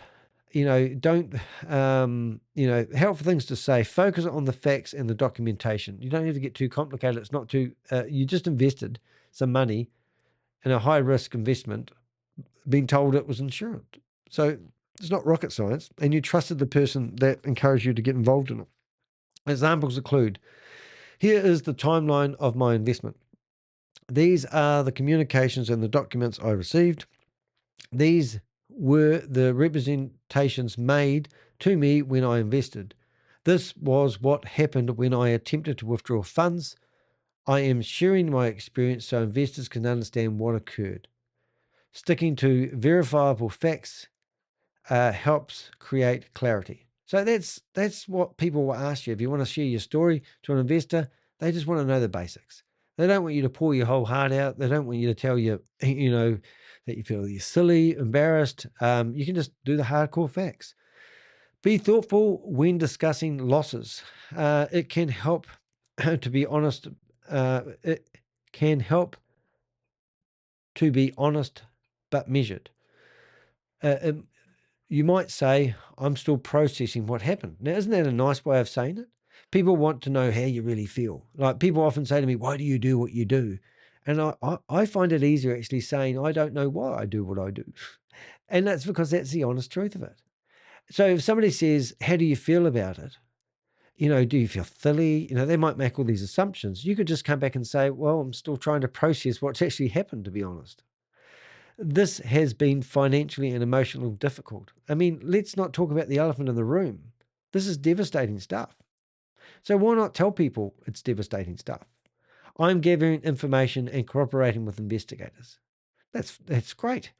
Honestly, encourages other victims to come forward. It's small steps. I mean, people say to me, how do you eat an elephant? And I say, one bite at a time. I'm Danny, and we've just taken on a $328 million Ponzi scheme and scams. Every single partner has been named, boo-hooing me, telling people I'm an idiot, and all this sort of stuff. But we just took down Goliath. It's just like David and Goliath. But we did it. How did we do it? People say, how did you take down Goliath? And I say, one mouthful at a time. Let's get these partners by one victim at a time coming forward and sharing this. Honesty encourage other victims to come forward. Things to avoid saying to victims. Certain statements can be intentionally create problems. Avoid making accusations that cannot yet be proven. Now, one of them I'm telling you that every single partner will have a stash of crypto hidden somewhere. And I can't help but think that's true. Now, whether they tell people where that is, as soon as one of them blows the whistle and they've got a cold storage wallet stored somewhere in some deposit box somewhere on the planet, no one's going to tell them. They all would have had an exit strategy. Everyone in business, do you have an exit strategy? Do you have a will? Do you have, a worst scenario? Like if there's a fire, what's your exit strategy? These guys all had exit strategies, if you want my opinion, but we can't assume that until it's proven. Spreading rumors about the investors. Well, I push these investors. I prod them in the ribs. I make them accountable. I name and shame these individuals. Antagonizing losses or returns. Is that right? Exaggerating. Exaggerating. Now, this is a really big thing. Oh, I lost 1.5 million. Okay, then. Well, as soon as we hear that, we go, how long have you been invested for? And they go, or 2 years. Oh, so you invested $750,000. And they go, oh, yeah, but I hyper compounded my money because that was the thing to do. So your partner told you. So your actual losses are actually $750,000. And did you take any dividends? Oh, I took out a couple of $100,000. Oh, so your actual losses are now $500,000. Yes, but I signed a contract and they told me that if I left it in there, I'm going to get 1.7. Well, in 10 years' time, you'll have $1 trillion, all right? If you hyper compound it, affinity no return. But don't exaggerate your losses. Those receipts where you put that money in, that is your losses. Unfortunately, if you've spent your ill-gotten gains on lifestyle or paying the mortgage, some people have literally got a mortgage and they've used the proceeds to pay the mortgage, thinking that they're getting more money with Goliath than it's costing them to have a mortgage over their house. But don't exaggerate the losses. Nobody, no stone unturned. But from my perspective, if I know a lady who's invested $100,000 and she took her money out, but she still won't tell us how much dividends she's made. So she's still a person of interest. Don't think you can get away with it. We'll find you. Because if Christopher's helping with the investigation, which he is, that means the database of all the investors are going to be handed over. Do you think Christopher's going to be loyal to the brotherhood, like Tomo suggested? Goliath strong, #Goliath strong. Christopher's going to be handing over all the information. At the end of the day, Christopher, you've all thrown Christopher under the bus, haven't you? So Christopher, everyone's focused on Christopher. And do you think Christopher's going to sit there and go, yep, it was me?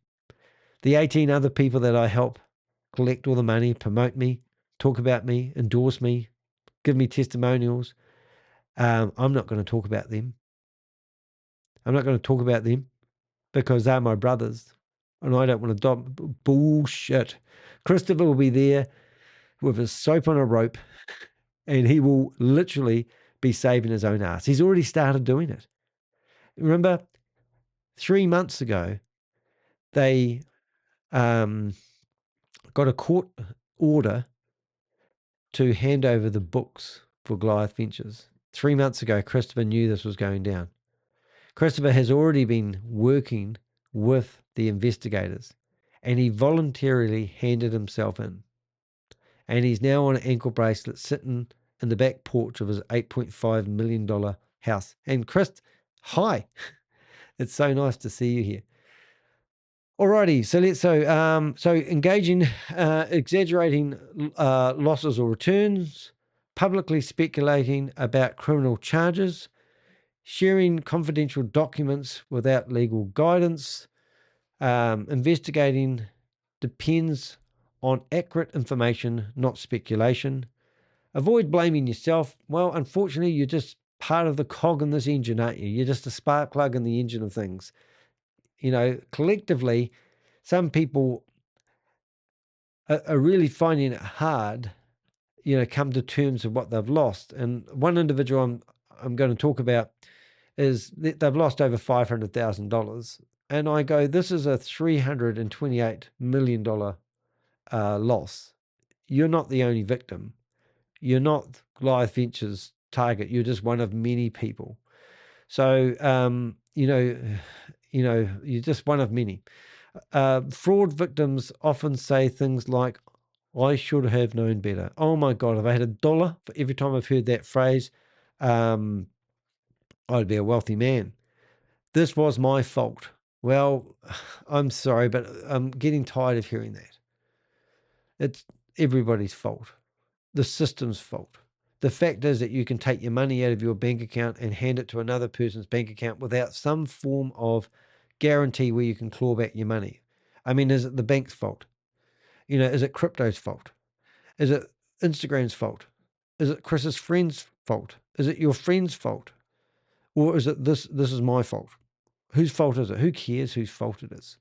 Fraud schemes are designed to build trust. And I've talked about this many times. Trust is the main thing that everything's all about. They build trust. I'm trying to build trust with you because I want you guys to realize we're here to help you. I wouldn't be doing this because I've got better things to do with my time, as they often said. Why doesn't he get a real job? Well, I've got one. I do this for a living. Before deception becomes visible, self-blame is common, but it is really deserved. Don't do it to yourself. Life's wonderful, mate. Life's awesome. I've got nothing, and I love my life. I've got friends. I've got people who care about me. You can't buy that. Encourage others to speak responsibility. If you know other victims, encourage them to document their experience. Even if you don't want to talk to anybody, write a journal about what happened. Put it somewhere safe and go and read it in a couple of years' time. Because I don't know about you guys, I've had some worries in my life. I wake up at 2 o'clock in the morning and I'm worrying about the worst scenario. The worst scenario actually never eventuates. Report facts accurately. Seek legal or financial guidance. It doesn't, I've got my accountant is friggin' amazing. Don't tell him, but he should charge me more. I've got such a good relationship with my accountant. He gets to make all the rules when it comes to my finances. And when I go and visit my accountant, I don't get a bill. I get a body hug. And he's like 6'4", and he just gets me and goes, and he goes, how you doing, Danny? And every year I know he's excited to hear what I've been up to because I've lived a pretty full life. Have a good relationship with your accountant. Get some good advice in you. Help others by sharing your story. And I'm a storyteller YouTuber. I tell my story. I'm transparent. I'll tell you if I'm having a good day or a bad day. My dog's out there barking his head off. One of the most powerful ways to prevent future fraud is through transparency. Now, I'm a transparent sort of guy. I don't really have any secrets as such. I've got things that I may not be proud of. We've all got that. Sharing your experience can encourage other victims to come forward, and that's how I connect with you. Help investigators identify patterns. Warn others about similar schemes, because in my opinion, this one's a bit different, I believe, but 60% of people that we see get scammed online, losing $50,000, $80,000, $100,000, 60% of people from my mathematics will go and put it down on another like-minded Ponzi scheme. 60% of people. Fraud thrives in silence, but truth helps bring accountability. Number 11. What we know about the legal situation so far. Public information indicates that the situation has reached a stage involving legal scrutiny and investigation. So we know that this is actually real. You don't have to pinch yourself anymore. You can read about it in the newspapers and you can see it in the court documents. Developments may include criminal investigators, civil lawsuits, regulatory inquiries, financial tracing of funds. So that's what I'm really proud about this investigation. When I heard they actually put a number on it, 328 million, we know that they have gone through and exhausted all incoming money. So now they're looking at that 328 million and they're trying to see where it went. Well, we know a lot of it's gone in lifestyle marketing And a lot of it's gone in flash, Zuby cars, watches, clothes, earrings, for God's sake. There's going to be some interesting items for sale at the police auctions. The legal process often moves slowly, and it does. Like I said, this one happened since September the 1st, when I, talked to the head investigator. It was amazing that it moved so fast. Fastest one in record, I believe. I'm calling this the fastest. We haven't got an indictment yet. We've only got criminal charges. But let's say when Christopher is indicted for his criminal activities, then that's going to be a timestamp that I want to take into consideration. The Avengers, myself, have all fought this together and made this happen fast. Imagine how big this Ponzi scheme or scam, or this Ponzi scheme would have got if we didn't start causing some disruption. Imagine. I have had numerous phone calls from people telling me that they didn't invest because they saw my videos. Oh, they're going to sue me now. Well, I hope you try, guys. We're going to sue you. You hear that, Oliver?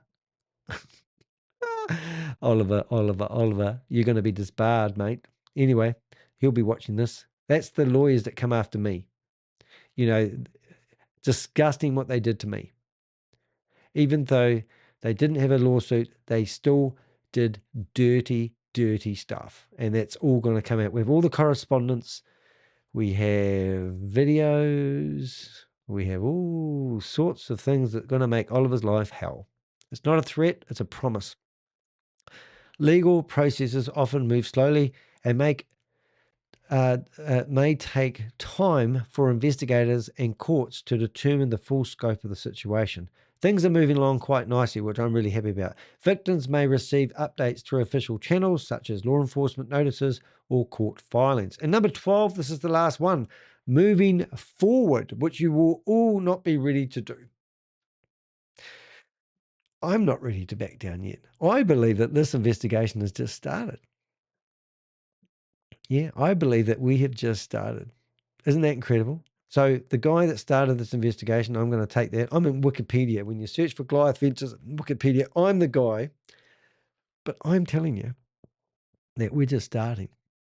The can of worms has been opened, and it has just begun. Although financial fraud can feel devastating, many victims eventually find ways to move forward. Recovery may involve rebuilding financial plans. You were on that, like when you get those graphs and you put the line through it, and all you see is a graph going downwards, and then you put a line through it, and then you see the average. So you may need to calculate your financial plans. Seeking professional advice. I mean, we've got a lot of professionals reaching out to us. We're happy to share those with you. We've got some great lawyers. We can tell one of the lawyers that we reached out to, it's got good in his name. We had already reached out to them previously, and then they reached out to us. There's some other lawyers that we've got in my industry, which are really amazing lawyers. And we just know it's a good fit because they have this no bullshit coming out of their mouth. And like one guy I know said the fastest way to the truth is a straight line. If you don't like our reporting, Austin reporting, we're just reporting the news. We don't make it up. We don't need to dramatize it. It is pretty amazing. What we do, but we're only telling the truth. If you tell the truth, it's easy peasy lemon squeezy, as Rob Woolley would say. Focusing on emotional healing. I mean, hey, isn't it time to step back? Isn't it time to step back and reflect on what just happened? Do you want this negative juju energy to actually consume you? Helping others avoid similar experiences. That's where we are coming at as the Avengers. You are not defined by a financial loss. And before I read that last paragraph there, I was actually going to scoop my way up to the very start of this document. And I was going to look for that word, but it's right there in front of me because I'm doing this live. And you are not alone. You are not alone. I mean, that's, it's beautiful, guys. I mean, you are not alone. you're not alone. Tomorrow, I'm going to tell you a little secret. When I put my video online, this one here, and it said victims speak out, see description to join, I said, my Avenger said, who's going to speak out? And I said, no one. No one's going to speak out. No one's going to come on camera. No one is going to be in that meeting except me. Why? Why is that? Are you in the grandstand watching the game of Goliath Ventures unfold? Why don't you come down from the grandstand and charge these people? Let's go. Let's get them off the street. Let's get them. Christopher, I spoke to people that are literally going to the airport right now, and they're going to the courtroom. And I said, can you take a photo? Can you do a video? And they said, no. We're not allowed to have videos. We're not allowed to have cameras, but we just want to be in the courtroom with Chris. And I think, oh my goodness, that's amazing. So I want to have my time in the courtroom. And I promise you that when Christopher is either sentenced or jailed, I will be in that courtroom. And you will meet me face to face. And I'm looking forward to that day. I'm not looking forward to hearing your story because it hurts me. It's negative juju's. But I am looking forward to you saying I learned something from this experience. I learned to be brave. I learned how to speak up for myself.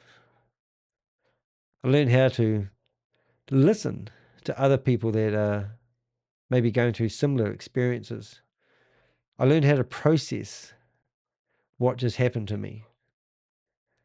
You know, I have a lot of people said, I don't know where I would be if I didn't bump into me. And I go, really? And they go, yeah, I'm serious, Danny. Don't be one of the people that doesn't want to speak out. Look, I will sit here at 3 o'clock in the morning on my phone chit-chatting to you. I will keep everything confidential if you want. I had some amazing intel come to me this morning. And I will tell you, how amazing that was. Because I originally received a message and it come in and it says, hello. And I wrote back and said, hello, how can I assist you today? Which is how I normally start because I have a shortcut key for that. And then I get, this message was deleted. This message was deleted. So then I wrote back and went, hello. And then I got, this message was deleted.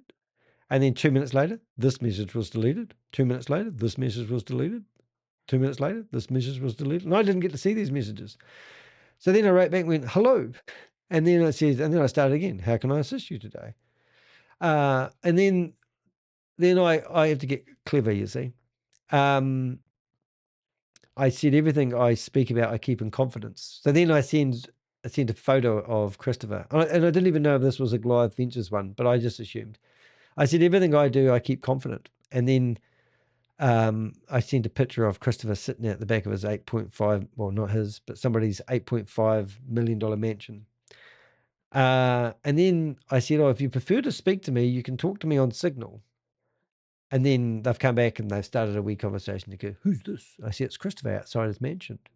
And then the first paragraph come in, interesting. Second paragraph come in.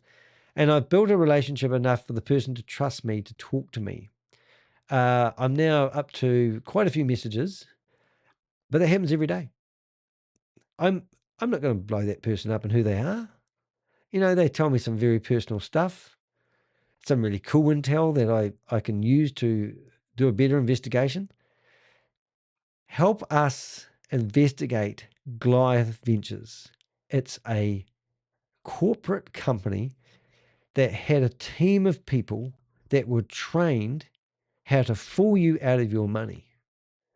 Do not think the partners are victims. Any lawyer that is representing a partner shouldn't be the lawyer that you're looking to use in a class action lawsuit. Just because it's easier to go walking off the cliff like you already have been, reach out to us. We will not get any kickbacks from any of the lawyers that we represent. That's not what we're doing here. But we're happy to put you in touch with a lawyer that may give you a different way of fighting this.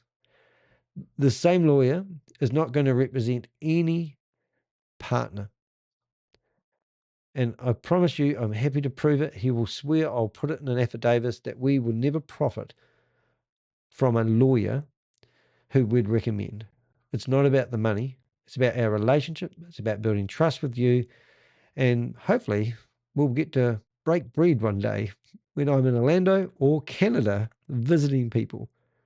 But let us help you. And we're asking for people. So currently we have 3 major, and I'm talking big, international outlets, journalists that are looking for victim stories. And we're struggling to get victims who want to speak. So if you want to, we want you to speak up. We want to make this, we want to blow this up. We want this to go global so that people, now we've already got things happening, and this is going to happen with or without you. But I'm Danny, and we've taken on Goliath.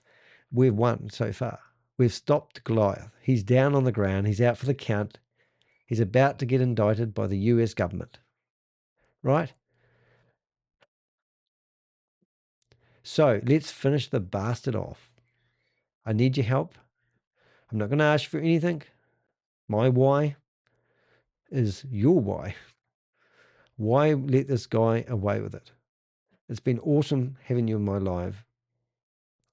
Thank you for trusting us. Thank you for listening to us. And we'll see you in the next video. All right, guys, take care of yourselves. Go talk to a friend, have a cup of tea, and send me a message on Signal. Check out the description. Make sure you hit the thumbs up on this video so we can get it out to the masses. And let's fight back against online crime. See you guys. Have a good night.